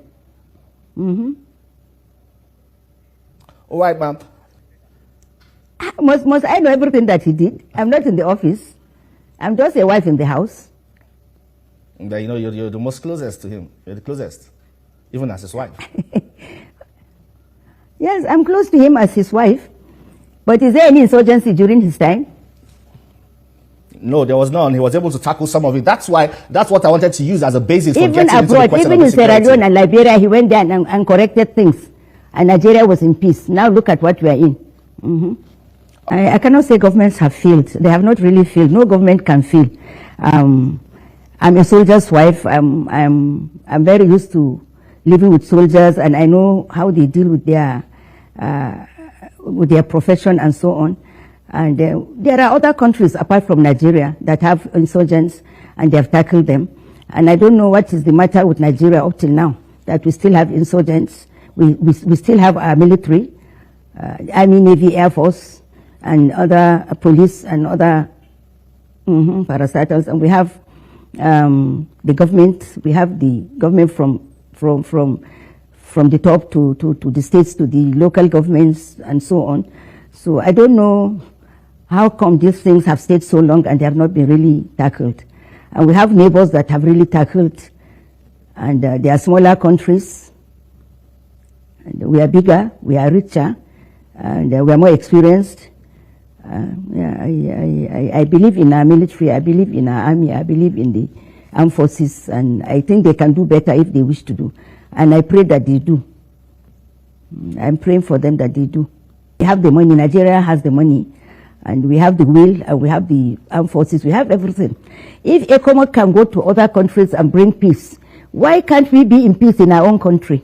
You know, the difference between the military rule and the native administration, they are very different. We have what we call the democracy. And I think the governance is different, and the power that is to the head of state, I think they're also maybe different, because the military government has power, and they have the will to tackle so many things. But maybe the civilians are not that strong. I don't know, but I think they should talk to the military, because the military work with them. They have the armed forces with them. I think they should talk with them and then get on with some of these things and take care of them. I think our leaders should be strong enough to take care of Nigeria and Nigerians and our economy properly. Ó náà lẹ ti gbọ́ yẹn o lẹ́nu ìyàwó sọ wípé kán mọ́ ta ẹnu àbùkù lu ọkọ òun mọ́, ó ti kú lóòótọ́, ṣùgbọ́n irọ́ náà ń pamọ́ kọ òun. Gbogbo ọ̀rọ̀ tán sọ sán lè sọ lójú ayé rẹ̀ wọ́n ní tá ń tó gbé náà ojú ẹkùn láì sáwo níwọ̀n ní lè sọ lójú ayé rẹ̀, ṣùgbọ́n tóun náà bá sì wà láyé àtúbọ̀tán rẹ̀ náà ò lè ju ti kíní lọ. Babangida ń tó jẹ́ káwọn èèyàn sí iye tiẹ̀ náà ò ju wípé torí wọ́n ló gbìyànjú nínú ẹkọ́nọ́mì láyé ìṣèjọba ẹ̀sìn mọ̀ pé ìṣèjọba ológun ni. Ṣùgbọ́n tó jẹ́ káwọn èèyàn wáyé tiẹ̀ jùjù ni wípé nígbà tí Babangida ti ṣe bó ṣe ṣe yẹn, ká nígbà tó ń débẹ̀ ohun tú Abíọ́lá lẹ̀ ní ayé ọba mọ́ ìtì ẹ̀sọ́ báyìí ọlọ́run ló mọ̀ ní ẹ̀rí ó díẹ̀ ló mọ̀ kù kí díà kú lọ́wọ́ rẹ̀ díẹ̀ ló kù ọlọ́run ló yọ díà ẹni orí yọ ó dilé ẹjá kú òǹbẹ́ o ẹjá wá lọ tààràtààrà sí ọ̀dọ̀ Ǹdúmẹ̀ tẹnu bọ̀rọ̀ mo sì láìkí ọ̀rọ̀ tó sọ ó sọ ségesège ọ̀rọ̀ kò jẹ́ kó bá ààrẹ Tinubu ṣùgbọ́n bí ṣe ń sọ náà ó ń tágẹ́tì gbogbo àwọn tó sọ̀rọ̀ àǹdí ààrẹ Tinubu ó ní ajínigbé ni wọ́n ó ní ẹ̀sùn ńlá leléyìí ó lóhùn máì ó náà lòun tó fẹ̀sùn kàn wọ́n bẹ́ẹ̀ náà ni Ṣeun Talent fẹ́ràn tì sí àwọn Bùhálà àwọn abẹnusọ ààrẹ ó ní rárá wọ́n kéré sóhun wọ́n kéré sí nọ́mbà wa wọ́n kéré sí nọ́mbà wa wọ́n kéré sí nọ́mbà wa àwọn agbẹnusọ ààrẹ kéré sí nọ́mbà wa tí orin tí Ìdúmẹ̀ ń kọ nìyẹn fún Ṣeun Talent ẹjẹ́ àgbọ̀n tó sọ àṣìá tó tónú lé lórí rẹpẹtẹ torí inú mi dùn ó fọ́ sí wẹ́wẹ́ ni àwa náà mọ̀ jálù láàrin níkọ̀ọ̀kan èjèèjì torí ní tó bá mú odidi sínétọ̀ tó sọ wípé kleptomatically kílú wọn mọ̀ pé ó sọ ẹ́ gbóyìnbó tó lò pòlítíkà ìyìnbó ni ó sọ kan náà severity ó sàn ju bọ́ǹbù èèbò ní jùlẹ̀ tó fi ní àní àwọn tó yí ààrẹ Tinubu káwọn náà máa kó bá ààrẹ Tinubu pé gbogbo defection tó sì fi ń ṣeré ìtinú wọn ń dùn pọ̀n defect pé kí wọ́n máa rántí pé bọ́n ṣe ṣe ń gbà àti Jonathan náà rèé o tí gbogbo èèyàn náà yin Jonathan lọ́tún lọ́sì wípé irọ́ ló bá dé o ó fìdí rẹ̀ mi ẹ bá ń tẹ̀sí ilé abẹ́rẹ́ jágbọ́n rẹ̀ mi. The belt. While I take out is my junior, is my brother, and we're Nigerians. We respect one another. And so you cannot be pulling me down to talk about Bola. Bola is just a special assistant to the president. So you can't equate not only Ndume to Bola. I'm a senator. I'm senator for the fourth time in the first place. And as I told you, yes, Bola is from my constituency, but he's not, I don't know. I'm not saying that he's nobody. But it's not fair for you to start. When I was talking about the president, I'm not talking to his personal aides or you didn't like the word I used, but more of a domestic staff. That is the problem. We have started again now. You don't tell me what to say. The president has 3 special advisors, and all of them are not the same. As far as I'm concerned, the best among them is Sunday Dare. This is the man who can speak or even speak the mind of the president because he has been with him for a very long time. You know, he has been a spokesman, he has been his chief of staff, he has been a minister in the former government, and you can see his response. He tried as much as possible to address issues, not persons. And I give him credit for that. If the president had more of that than you are dragging me into the other people that are busy being more Catholic than the Pope. It spoils the matter. So please, let's talk about what you want me to talk about. I don't want to talk about those people's house. I'm done with them. I'm asking you, Senator, that some of what you have said in the statement that you've made about the administration of Bola Tinubu were perhaps perceived with hard feelings in the party. No, do you regret some of these comments? Wait now. What hard feeling would I have? I'm a senator already. I contested and I wanted to be a senator. And I'm a senator, alhamdulillah.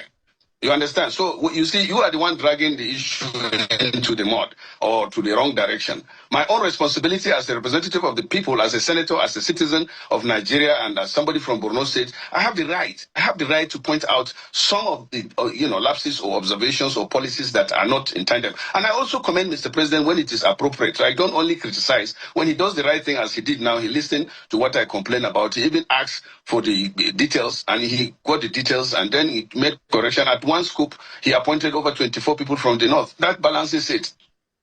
So you are happy with the president now and what he's been doing? Well, I don't have problem with the president. Don't be saying I have problem with the president.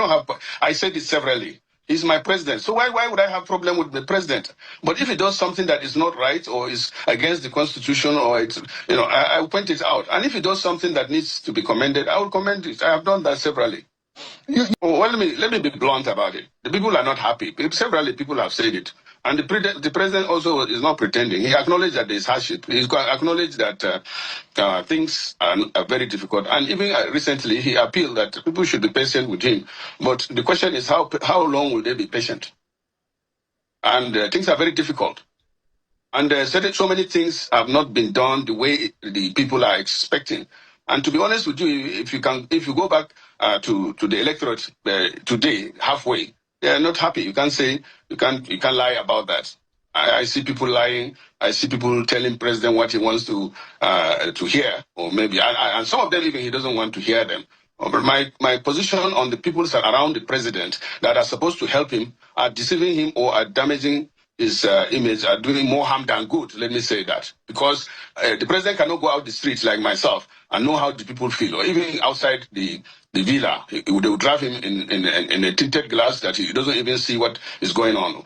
But so it is the people like us that represent the public that you listen to, and then you also get your intelligence from the people on ground.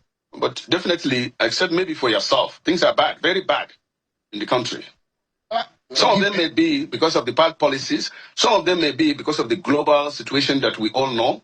But Nigerians are people that, once they know the situation, they are realistic people. But the people that the president has for now are unrealistic people. I said it before, I'm not changing my position yet until they change or president does something. Last time he did a bit of it by changing some of them, but I'm still believing that the government is more or less dominated by kleptocrats and even kakistocrats. I mean, that English seems to be unfamiliar a bit to me. Can you explain what you meant by that? Who are these people? Between you and God, Sheung, you are a Nigerian too. Unless maybe you are getting something somewhere, because it looks now that your this is getting filled up. I don't know what happened. You look fine. That's funny. But Senator, you said kakistocrats and kleptocrats. Yeah. Those are big English. You know, you're a big man who schooled in the US. It's better for you to explain to us in a language we understand. Some of us who schooled here in Nigeria. What I'm saying is what do you mean by who are these people? They are, if there are no kakistocrats and kleptocrats, we would have been better off. And these people are around the president? Yes, of course. I said it last time that they are more or less they have more or less kidnapped the president. So we are seeing some kind of cabals again, right? Yeah, it's more than cabal. If it is cabal, it's normal. You two, you have your cabal. I have my cabal as senator. My close friends, they call them cabals. These are people we spend all day to, and they influence my actions and inactions. But when you have kleptocrats and then kakistocrats means that people that are not supposed to be in the position are in the position, or they don't know. Then kleptocrats are people that are in democracy, that are in politics because of what they can get out of it, but not what they can put in it. You understand that? I mean, we always talk in parables about those who are behind the powers, who are manipulating power. Over the years, and this has gone on, do these people have names? Because our nation is being held down by a few people, the way and manner in which you are describing it. Perhaps these people are not allowing the president to function optimally the way Nigerians hoped for. Who are these people? Do they have names? What are their titles? You mean their titles? And their names? I know them, and I'm not going to mention them. You too, you know them. And you are supposed to be the one that should mention them because that's your work. Who alleges, Senator, you are the one who is saying that there are kleptocrats in the government. No. I would like to know. No assumptions here. Let me tell you, if you had experts or the right people in the government, things would have been done right. Things are not being done right now. Government, I still believe that the president did not take power in order to make Nigerians suffer. No. He took power so that he would do something, but he cannot do it alone, and he has to get people. I hear one of my colleagues last time, he said the same thing, that the president needs to sack some of his ministers and some of his aides and all that, so that he will bring in better people or experts to help him run the economy. But you are 2 years down. The renewed hope is becoming, people are doubting whether this thing is going to work, because 2 years in it, the Nigerians cannot see any hope. Of our constitution says the main purpose of government is security and welfare of its citizens. That is where the problem is. Then thirdly, tied to that, I've said it last month or even in April in a similar forum, that once the president can address the issue of security in Nigeria, which is relapsing, after we thought, for example, that things are improving, now we are in a dire situation. Even yesterday, 2 days ago, Burate was attacked. The front operation base in Borno, Burate was attacked. Their soldiers stood up to it, but they made destruction of our assets. They burned down. Normally these days now, they go and burn down some of the assets. That is like MRAP, tanks, and all that, machine guns that we have. And sometimes they even, steal some of these equipments and go with it. The situation is getting terrible, in Borno. The situation is bad in some states. All the 6 geopolitical zones, except to some extent South. Even South, we have issues of economic sabotage and this oil theft and all that. But Southwest is the only region that is relatively safe now. So the issue of security is number one. The issue of welfare of his citizens. Yes, the president responded by increasing the minimum wage from 30,000 to 70,000. But as I said last time, it's not good to give somebody something with the right hand and take it. The purchasing power of Nigeria has gone down with the minimum wage of 70 and the rate of inflation. And these things are still not, Nigerians cannot afford to live. And they are even finding it very difficult to survive. But as I said, this government, in addition to having kleptocrats and kakistocrats, which I said, now the recent development that I see is the heightened severity that is happening in the government. But you are a leader of the APC. I don't know if you were present at the APC summit, where the president got a lot of endorsement. And no, I was there, but I was the only voice that said nay. Because when we wonder, a lot of the leaders of the APC endorsed the president, saying that he's done well, things are going well, and he should go on. So that's the shouts that they were having in that hall that day. This is totally a departure from what happened at the APC summit. Is that a deceitful gathering, or what exactly do you think is going on based on what you have described? You see, things are not working, but yet party leaders are saying it is going well. The president deserves automatic ticket. Well, as I told you before, I made my mind. I was there, but that was not why I was there. I was there for a summit. And when I realized that it was not a summit, and the voice was, voice vote was put about the endorsement of Mr. President,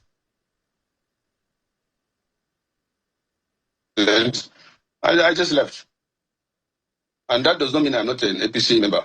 The majority had this way, and maybe a few of us, felt that was not right. But you look at it again. As a senator, I was not. You look at it within the party, there were endorsements for the president. Outside of the party, there are defections into the party. So the party is saying, even not for the performance of President Bola Tinubu and the APC, new entrants will not be coming into the party. No, I don't think that is it. I don't think so. It happened before, not once, not twice. It happened during Jonathan. It happened when again? That does not. You see, what I see there is that politicians are decamping, but the people who are the voters are not decamping.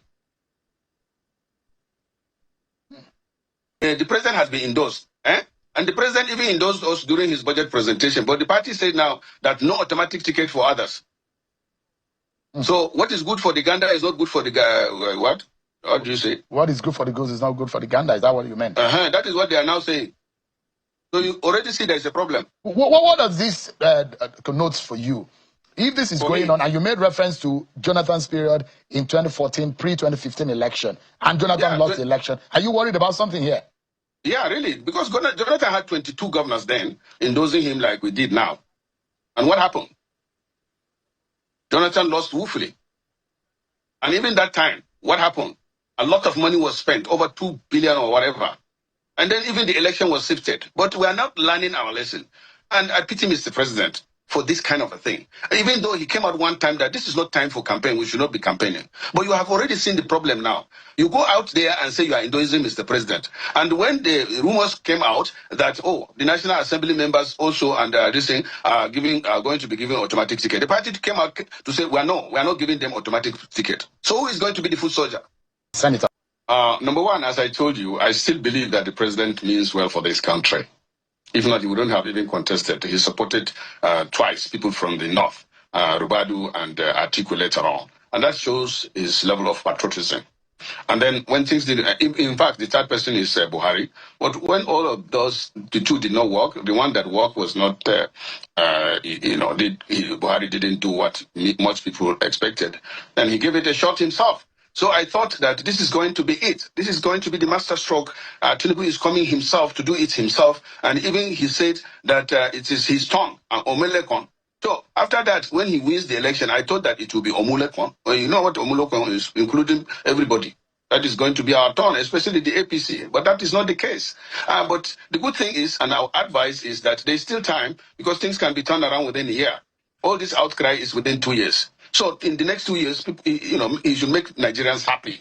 Once he makes this Nigerian happy, I said it before, nobody will contest. Why do you endorse a president who is sitting president only 2 years into his government? The endorsement, if we are following the American system, the president has a right of refusal, just as other public service holders like senators, like House of Rep. But now, as I said, we have started getting it wrong even. I don't know what my colleagues are thinking, but I say, oh, so it is only Tinubu. Not, the vice president was not even mentioned. The governors, I don't know, for those that are running for the second time, I don't know what is going to happen to them. I don't know what is going to happen to people like in Delta now. My distinguished colleague, Omo Agege, after losing the election, which he thought he won, struggled in the court, and then kept the party going. All of a sudden, they brought the sitting governor, and they said it is going to be the leader. That means, what has that man done, Omo Agege? Then, in fact, during the endorsement or the summit, Senate President stood up to move the motion, seconded by the Speaker. And then, as I said, what is good for the goose is not now good for the gander. So, Senator, invariably, you gbogbo ẹ̀ náà lẹ ti gbọ́ lẹ́nu Ndume ó lóun pìtì ààrẹ Tinubu ó sọ gbogbo ohun tó ń ṣẹlẹ̀ nínú pátì wọn, gbogbo àwọn tó ń cross carpet, àwọn tó ń wá láti ẹgbẹ́ PDP, pàápàá jùlọ àwọn gómìnà tó jẹ́ wípé wọ́n wá ń gba tíkẹ́ẹ̀tì mọ́, wọ́n wá ń gba àyè àti ipò mọ́ àwọn tí wọ́n ti fẹ́ gbẹ́sẹ̀ sínú omi kó tútù mọ́ bá mú wọn tán náà ní àwọn fẹ́ bẹ́ lùdò ló kàn ní stéètì àwọn irú ọmọ Agége tán sọ ní Delta ní ìsìn. Irú ààrẹ Tinubu ẹ̀yìn ẹ̀nà wà tẹ́lẹ̀, ṣùgbọ́n ní ìsìn ṣé yóò ṣe é ṣe mọ́? Ẹ wo orú Ọ̀ṣun stéètì báyìí tó jẹ́ wípé wọ́n ní Oyètọ́lá fẹ́ padà, ṣé yóò ṣe é ṣe mọ́?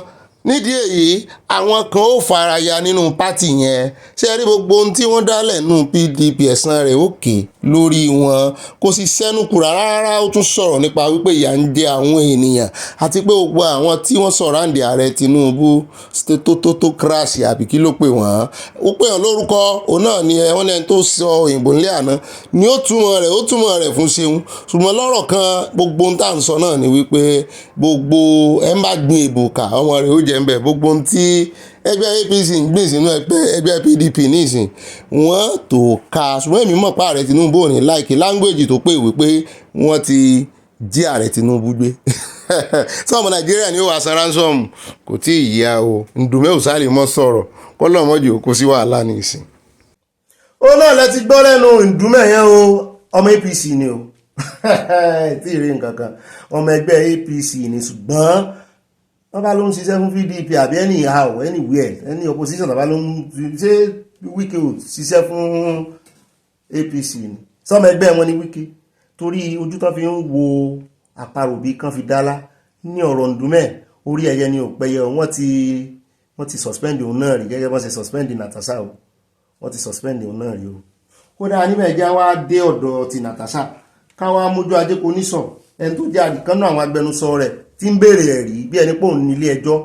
Inú mi wá dùn torí èmi náà ti sọ lórí tọ́pìkì ẹ̀rí mo wá rí èèyàn tó gbangba sùn lọ́yẹ́ tó gbéná kojú rẹ̀ wípé wá ẹ̀rí ẹ̀yin kọ́lẹ̀ béèrè ẹ̀rí lọ́wọ́ rẹ̀, ilé ẹjọ́ ní táìmù bá tó ló máa béèrè ẹ̀rí.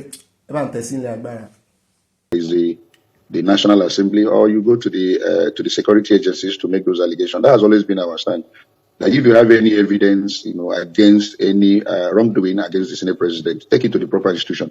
But we've seen that most of the matters have been handled, at the social media level, and then, running to the press, running all over the place, all over in the world, and even in Nigeria, in making allegations, and then you are not providing any shred of evidence and all that. So even when you called me over this matter, I said, look, we don't give room for all this discussion, that's not meaningful. That will not lead us anywhere.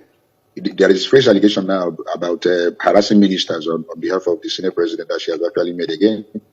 Every day we keep on hearing all manner of allegation. It comes up, just minute by minute, asking where are the evidence, where are the evidence you have concerning these things? And you don't just make an allegation against somebody, all in a bid to pull that person, down when you don't have any evidence and you have not gone through the proper institution, and that is either the court or to the Senate or to the security agencies. So this is issue we have been having with regard to this matter. So out of sheer respect, so let me address this issue. We have those cases that are in court, and if you will give me an opportunity, I will tell you the cases that are in court presently. The issue of her being suspended from the chambers of the Senate, is in court, and there has been a hearing, and then the matter is reserved for judgment till 27th of June this year. Now, there was also allegation of defamation, where she alleged that the aide of Senator Godswill Akpabio defamed her by saying she was wearing something transparent to the Senate. That matter is also in court. When she made the allegation of the wife of Senator Godswill Akpabio, sued because she felt there was no truth in what the senator said concerning her husband. So that again is also in court. I'm also with other one. Then she has also sued the Senator Nwebo on defamation. That again is also in court. So these are the matters that are presently in court. I'm not aware of any other one other than these ones and all that. So we await all these ones to be resolved, except the criminal case where she alleged organ harvesting, and then the issue of that there is an intention to and then she alleged that Yahaya Bello, the former governor of Kogi State, was also involved. So that matter is also in court, except for the fact that there was a Jusun strike that she would have been arraigned last week. So that again is in court. So I just want to make this clear, the one that I in court, because we keep on reading some other stories, that is probably quite different from what actually is presently playing out. So these are the cases that are presently in court. All right. And then I would try as much. Nigerians should be grateful to somebody like Senator Natasha Akpoti, because Nigeria has become a country that virtually everyone knows that corruption has been institutionalized. Now, if we have someone who is within the system and then begins to speak against this system, I think we, the people, the ordinary people on the streets of this country, should begin to celebrate what she's doing. Now, your co-uncle said something, whether this is going to lead to the better society that we are looking for. Issues like this, at the end of the day, might end up metamorphosed into a kind of revolution that will birth a Nigeria that we seek. Senator Natasha Akpoti, if you chronicle her story, you will see that she has been someone who has been vocal about the kind of society that she wants, the history of her political struggle right from Kogi State to when I think she contested for governor under SDP. It was a battle. She ran for Senate. It was a terrible battle to the extent that her life was, a lot of things happened. So this is a woman who today, despite all of these things, was able to make it into the Nigerian Senate. And because of her chastity, it is clear that her stand is against the establishment. And for that reason, I think we should kudos to her. Whatever it is that she has been saying, the voice that the issues that she has been raising are the issues of concern to every Nigeria. It is not about whether she has brought the allegations against the Senate president, the case of EFCC against the Senate president of 108 billion naira that is outstanding. Has it been closed? Well, how about proof? Because some people say you can't just make allegations without proof. She has made several allegations back to back, and not a single proof is provided. Some people are saying, at what point does justice come in? How long does justice take? And when should we see? Do you expect her at least one allegation? Do you expect her to publish her proof on social media? But she's publishing her allegation. The issue of allegation is for everybody to understand what is going on. If it is up to the court or whatever institutions that are responsible for investigation, I expected that somebody like Monday Ubani, someone who Nigerians have seen as a very vibrant and social justice fighter, to be calling for immediate investigation to these issues. Senator Natasha is not a lightweight. This is budget padding, what have you, in the National Assembly. We have seen that a lot of Nigerians have seen the National Assembly as a cesspool of corruption. And we must be able to rid our institutions of these negative vibes. And that is why I said today, I expect that the citizens should be on the street asking questions as regards to this. It doesn't matter We all know it is like an unwritten rule in the national establishment that corruption is everywhere, and we cannot build a society on these foundations. Right. And if we are getting someone like that now beginning to voice out, coming from inside of the system, we should celebrate her. That's what I'm saying. Ìdún kò pọ̀ sókè lọ́bẹ̀ oge bá àti lọ́bì kankan o ní orí ọ̀rọ̀ ti Natasha ni àfẹ́ pẹ́ńbẹ̀ ilé ìtawà àgbà táìmù díẹ̀ lè lórí ó náà ní ti ọ̀rọ̀ olórí wọn ní olórí àwọn Fúlàní ní Ọ̀yọ́ tí wọ́n ní ọwọ́ pálábá rẹ̀ ṣẹ́gi yóò bá ní bàbá ìsọkù ní ìdíkí ń ṣe atótónu kan báyìí á sọ atótónu mi fẹ́ pè wọ́n ṣàkíyèsí ni torí mo kọ́kọ́ fẹ́ mú líǹkì yẹn kí n wá post ẹ̀ sórí channel kẹ́ẹ̀rì èèwò ń bẹ̀ ni ṣùgbọ́n ní ìsìn torí rédíò interview ni mo sì máa pè wọ́n mo ti lọ wo nọ́mbà wọn lórí ẹ̀rọ ayélujára mo máa pè wọ́n tí n bá lè rí fídíò bá wọn ṣe mo ní àwọn hidden question kan tí mo fẹ́ bi wọ́n ìyẹn ẹni tó ń ṣe agbátẹrù fún ìjàyè farm settlement àní gbà kí a ti gbọ́n ní ìsìn a ti gbọ́n ẹ bá ń tẹ̀sí ilé agbára ìyàtọ̀ fẹ́ fi jẹ wọ́n Ọlọ́run lo ìjọba Ọ̀yọ́ a ṣe burúkú ṣe rere a ṣe kàtàn tẹsẹ̀ mọ́rí làwọn èèyàn ń ṣe burúkú fún ọ lánàá ó lè ṣe rere fún ọ lọ́la nítorí ẹ̀ ìjà tó bá ń bá èèyàn jà mọ́jì ò jẹ́ permanent ìjà o mọ́ fààyè bẹ́ẹ̀ ṣe parí ẹ̀ ààyè bíjà ó ṣe parí mọ́ fààyè àlàfo yẹn mọ́ fílẹ̀ bẹ́ẹ̀ bá ń jà mi ò ní kẹ́ ẹ mọ́ jà ìjà àwọn àtẹnugan mọ́ jà ìjà mọ́ strengthen okùn kọ́ọ̀dù relationship ni ṣùgbọ́n mọ́jì ò já mọ́ fàjá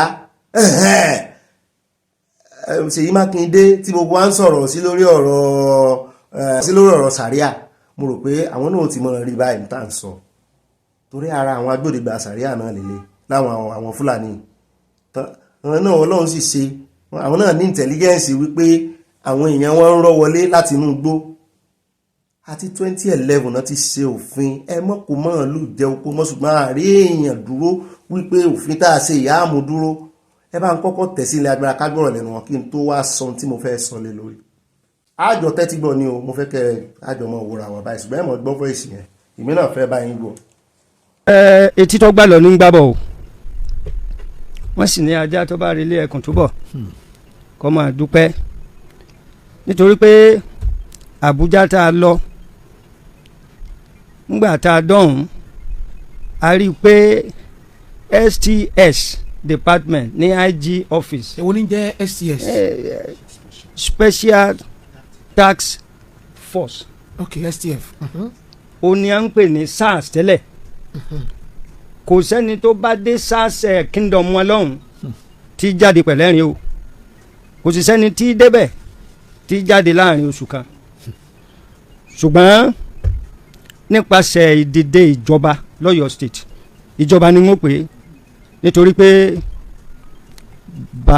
Chief Justice Adérónkè Adérẹ̀mí tó jẹ́ agbátẹrù enforcement of the rule the rule of law enforcement agency tíjọba gbé kalẹ̀ lọ́yọ̀ state ó dìde bí ológun ni o ká tó dé Àbújá ó ti dàbújá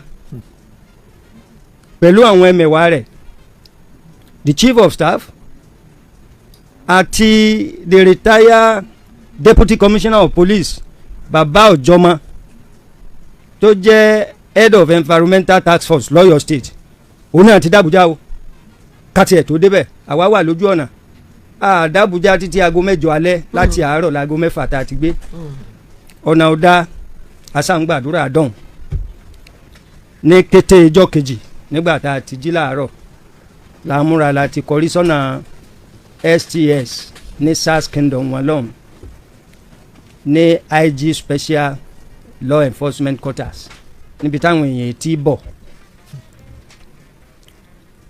ká tó débẹ̀ láàárọ̀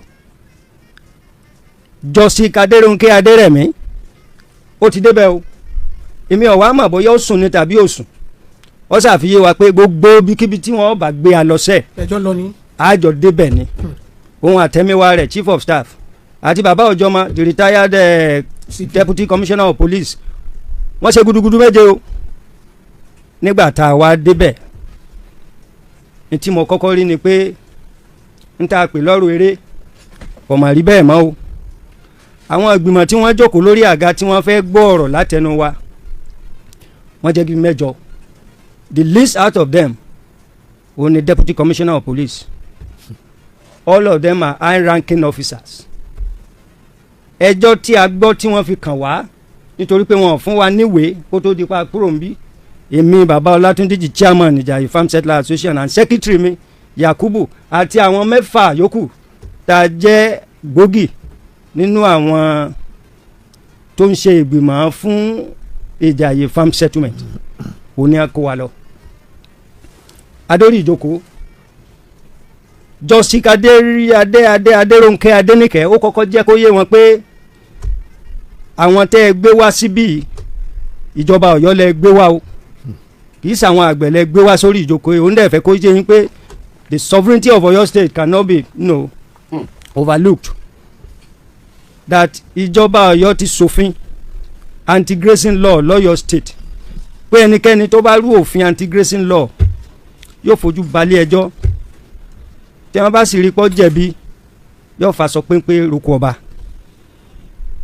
Orí èyí ni ìyá wa chief justice retire ó jẹ́ kó kọ́kọ́ yí àwọn ìgbìmọ̀ tí wọ́n jókòó pé ìjọba Ọ̀yọ́ lẹ gbé wá sí jókòó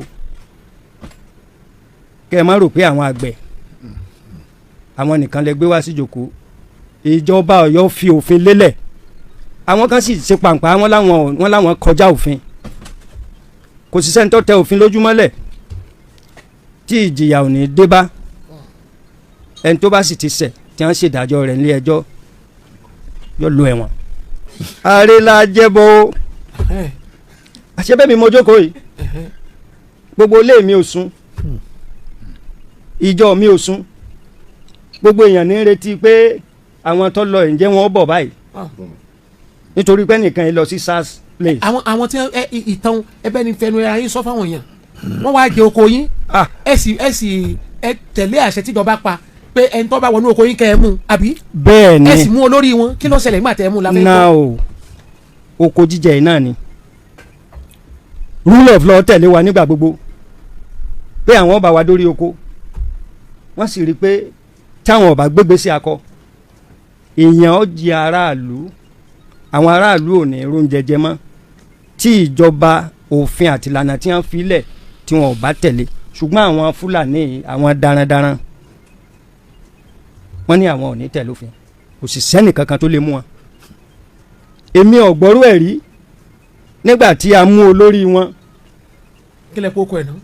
Abubakar ní jẹ́ a mú olórí wọn pẹ̀lú àtìlẹ́yìn àwọn rule of law a sì gbé lọ sílé ẹjọ́ ọ̀pọ̀lọpọ̀ omi ló ti wà tó ti san tá a lè máa sọ lórí afẹ́fẹ́ ṣùgbọ́n tó jẹ́ gbòógì ni pé wọ́n sọ pé àwọn ga jòfin lọ gbogbo ibi tí wọ́n bá sì ti wà kò sófin tó lè mú wọn èmi ò rí ibi tí àwọn kan ti wá sọ pé òfin wọn ga jù lọ.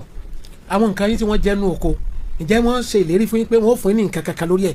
ńgbà tí wọ́n bá jẹ nǹkan 10 naira wọ́n wá láwọn ó fún wa ní 1 kobo kí ni ká ti pè é ẹ má gbàgbé pé orí rédíò náà mo ti pariwo pé ọ̀pọ̀lọpọ̀ àgbẹ̀ ti kú nítorí gbèsè ọ̀pọ̀lọpọ̀ lọ yáwó ní báǹkì oko tá à ń dá níjàyè kì í soko 1 acre o àgbẹ̀ pọ́nbélé làwọn èèyàn mi ń ṣe àgbẹ̀ ọlọ́kọ́lá sẹ́kítírì mi tọ́jẹ́ Yakubu oko rẹ̀ àgbàdo tí wọ́n jẹ́ lé ní 70 acres ṣé bóun lójókòó tẹ́ ń wò yìí kọ́bọ̀ kò rí gbà ń bẹ́ o èmi tí mo sì jókòó iná bẹ́ẹ̀ ẹ wá wo àwọn àgbẹ̀ bẹ́ẹ̀. ẹ jẹ́ àwọn èèyàn wa ká fẹnu bàdé torí a ṣẹ̀wélé láìpẹ́ kókó bẹ̀ ni ẹ jẹ́ ká fà.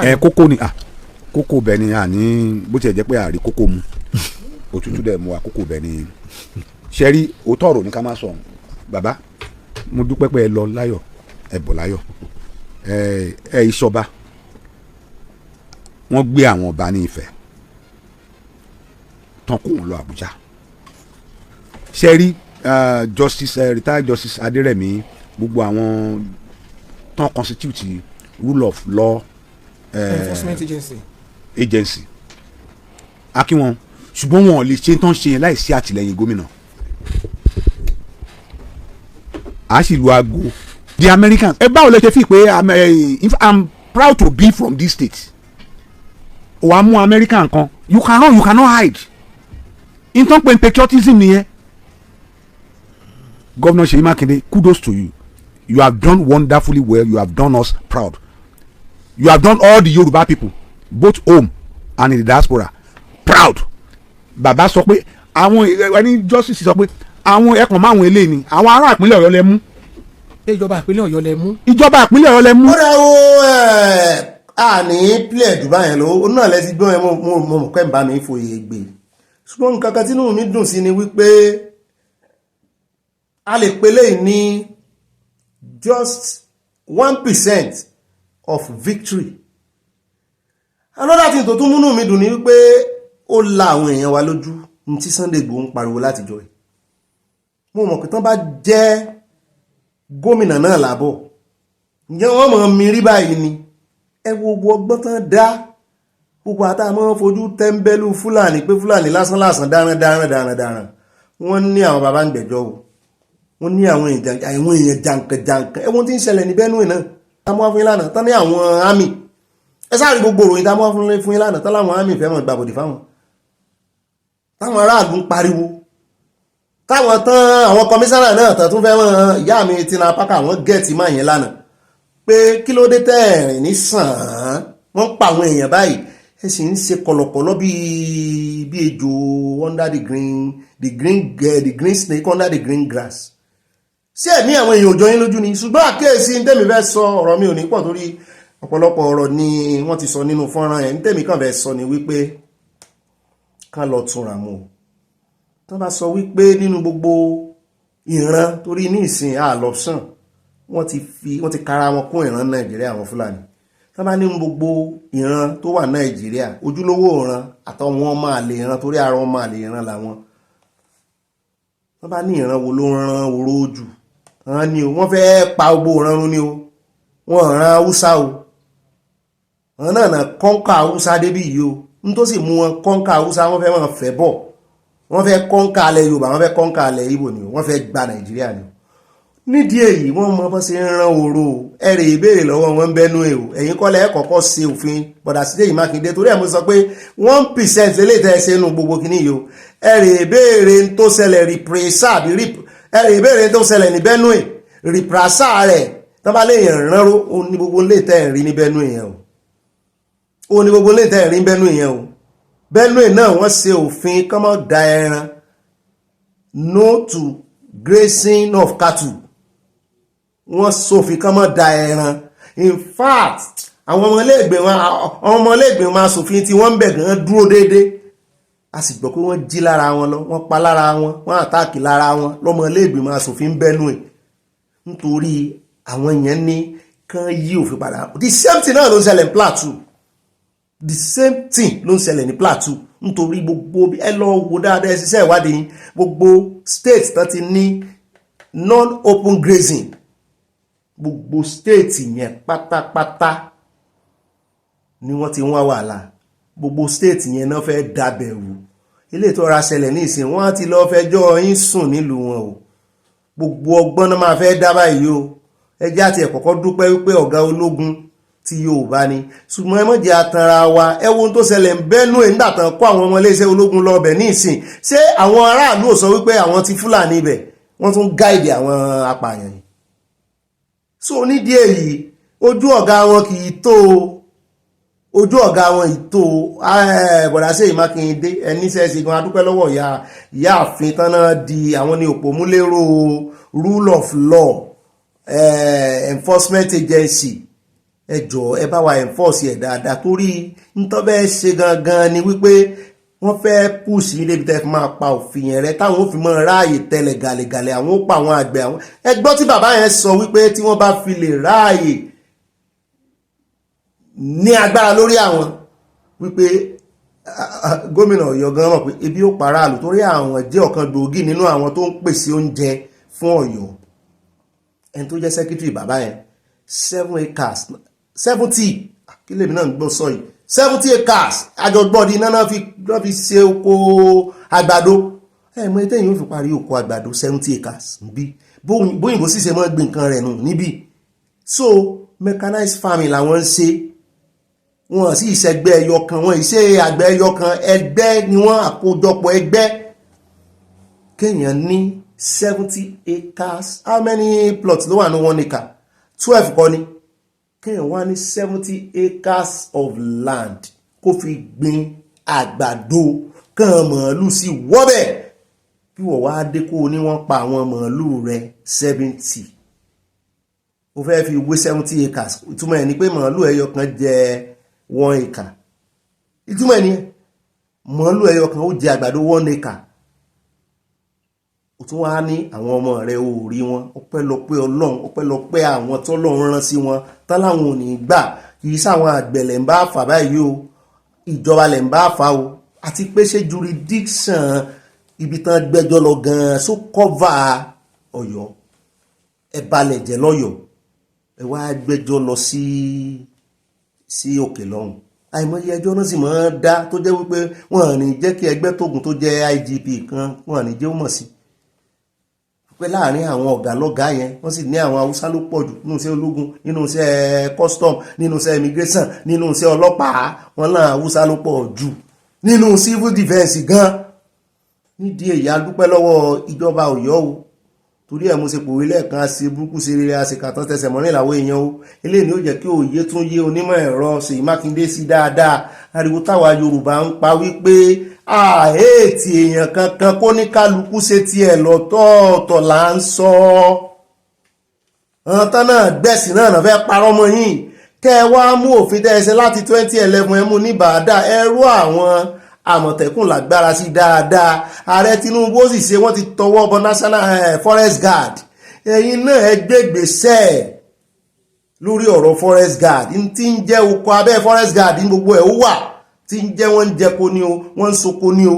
Bó lè yín ó sì wá jẹ oko bíi 50 million tán fi 50 million sí tí èèyàn wà mọ́ fi 500,000 lọ wọ́n wípé owó gbàmọ́bìnú táwọn ó san lẹ́yìn ìgbà tẹ́ ti jẹ oko tán. Wọ́n ní àìmọye àgbẹ̀ ló ti kú. Kì í ṣe pé bóyá wọ́n kọjú ìbọn sí wọn o. Ìmí jẹ gbèsè mú sí rántí bá mi gbà náà. Bá mi máa jẹ gbèsè lórí oko ni. Bá mi máa gbin kinní kan báyìí tán wọ́n fi ṣe ọgbọ̀nà. Wọ́n pàṣẹ lé owó lórí kinní yẹn. Àti kòkó àtóbì.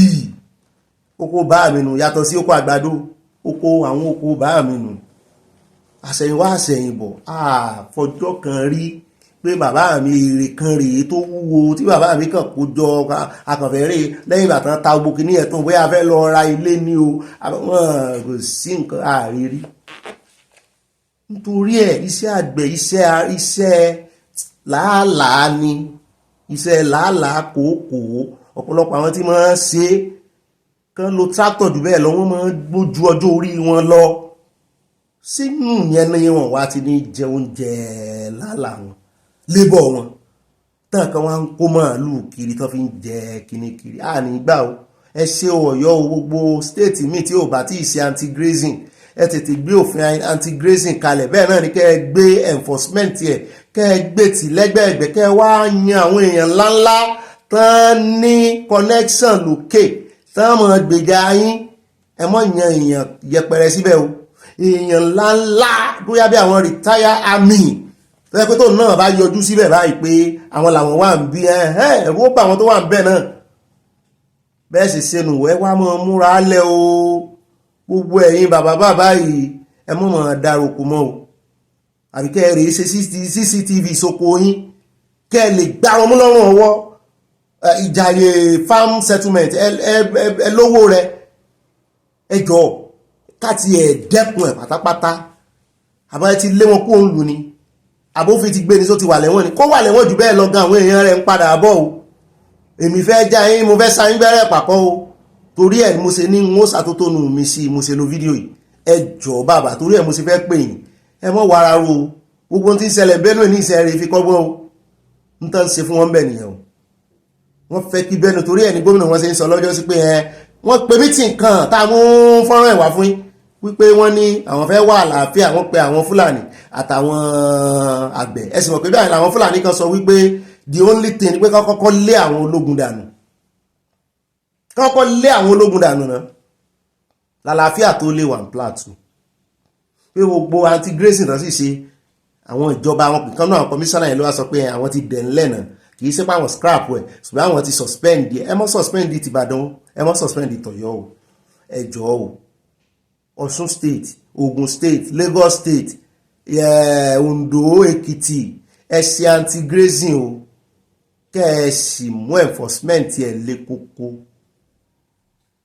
káyé rí màálù wọn káàkiri mọ́ bó lè yóò ṣe anti-grazing law tún ti ẹ̀yẹ kí ẹjọ́ ìdí anywhere kò yẹ káwọn ọlọ́pàá yẹn lé wọn padà ìlú wo lẹ sí ń bọ̀ Ọ̀yọ́ ni o anti-grazing law wà lọ́yọ̀ọ́ ṣebí wọn ló da oníwọ́n da màálù rẹ ó dà wá lọ parọ́ ní wọ́n pa ọmọ òun ẹ̀rí ibi tán sin àwọn ọmọ rẹ̀ tán pa màálù tó náà pa náà ibo náà sin wọ́n sì ní téèyàn bá lọ ọbẹ̀ wọ́n ní oṣù mẹ́ta kan mọ́ ti ìrètí rẹ̀ ó lè mọ́ padà gan ó lè já lo ẹ̀nà rí wọ́n lè mọ́ rí àbọ̀ rẹ̀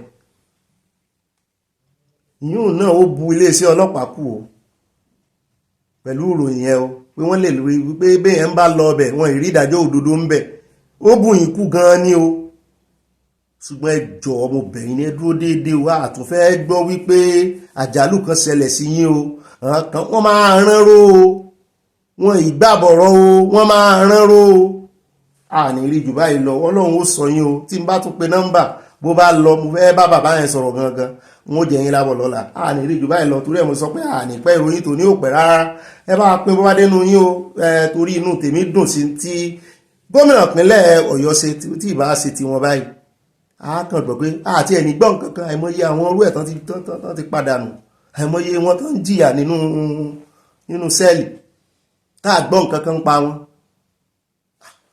yọ ya kò ní yẹ ẹlẹ́ o ibà ròyìn náà ní ibà gbọ́n débẹ̀ bá ìrìnà ibà sára wọlé mi náà ní ibà kọjú abẹ́ǹkò sáà kọjú abẹ́ǹkò ibà lọ tààràtààrà tó rọ̀ bá ti di ọ̀rọ̀ òtítọ́ àtòdodo sàn láàrin ajé ní mú ní pẹ̀kọ̀rọ̀ òjàre èmi náà ní ibà ọ̀pápá parada àyà yín ti parada òwúdọ̀ ọ̀gá rẹ̀ parada òwúdọ̀ àyànú abala kọ́mẹ́sẹ̀ sàn ibà ọ̀pá kọ́kọ́ àwọn òpékè yín náà rí o ibà ojúde ọba dúpẹ́ tọ́lọ́run fún àṣẹ ẹjọ́ nǹkan kan ò ní sí ẹ̀mí Àwùjalẹ̀ o ẹ jẹ́ kí wọ́n fi publique síta wípé dáadáa ni bàbá wà kọ́kàn àwọn èèyàn lè balẹ̀ gbogbo àwọn ọmọ Ìjẹ̀bú ń bí mí lọ́tún lósì wọ́n ní Bobby ò sì gbé bá béèrè àwọn tó wà ní diaspora pé kí ló ṣe Àwùjalẹ̀ nǹkan kan wọ́n lọ sí Àwùjalẹ̀ o Ìjẹ̀bú state wọ́n ló wà ń kọ́ sí o ààrẹ orin bára wa sí o mo rò pé mo rìn gìrìgìrì èmi náà wà lọ gbára lẹ̀ fún inú èmi náà wà rè lọ ṣáájú yín gbára lẹ̀ nínú abala kọ́mẹ́sẹ̀sán abẹ́lẹ̀ yín olólùfẹ́ wa rìn mí gìrìgìrì dọ́ba pẹ̀lú àwọn ìmọ̀ràn yín nínú abala kọ́mẹ́sẹ̀sán ire láti pàdé lọ́la o ibà kéde fún Yorùbá Nation káfàtà Yorùbá Nation no going back.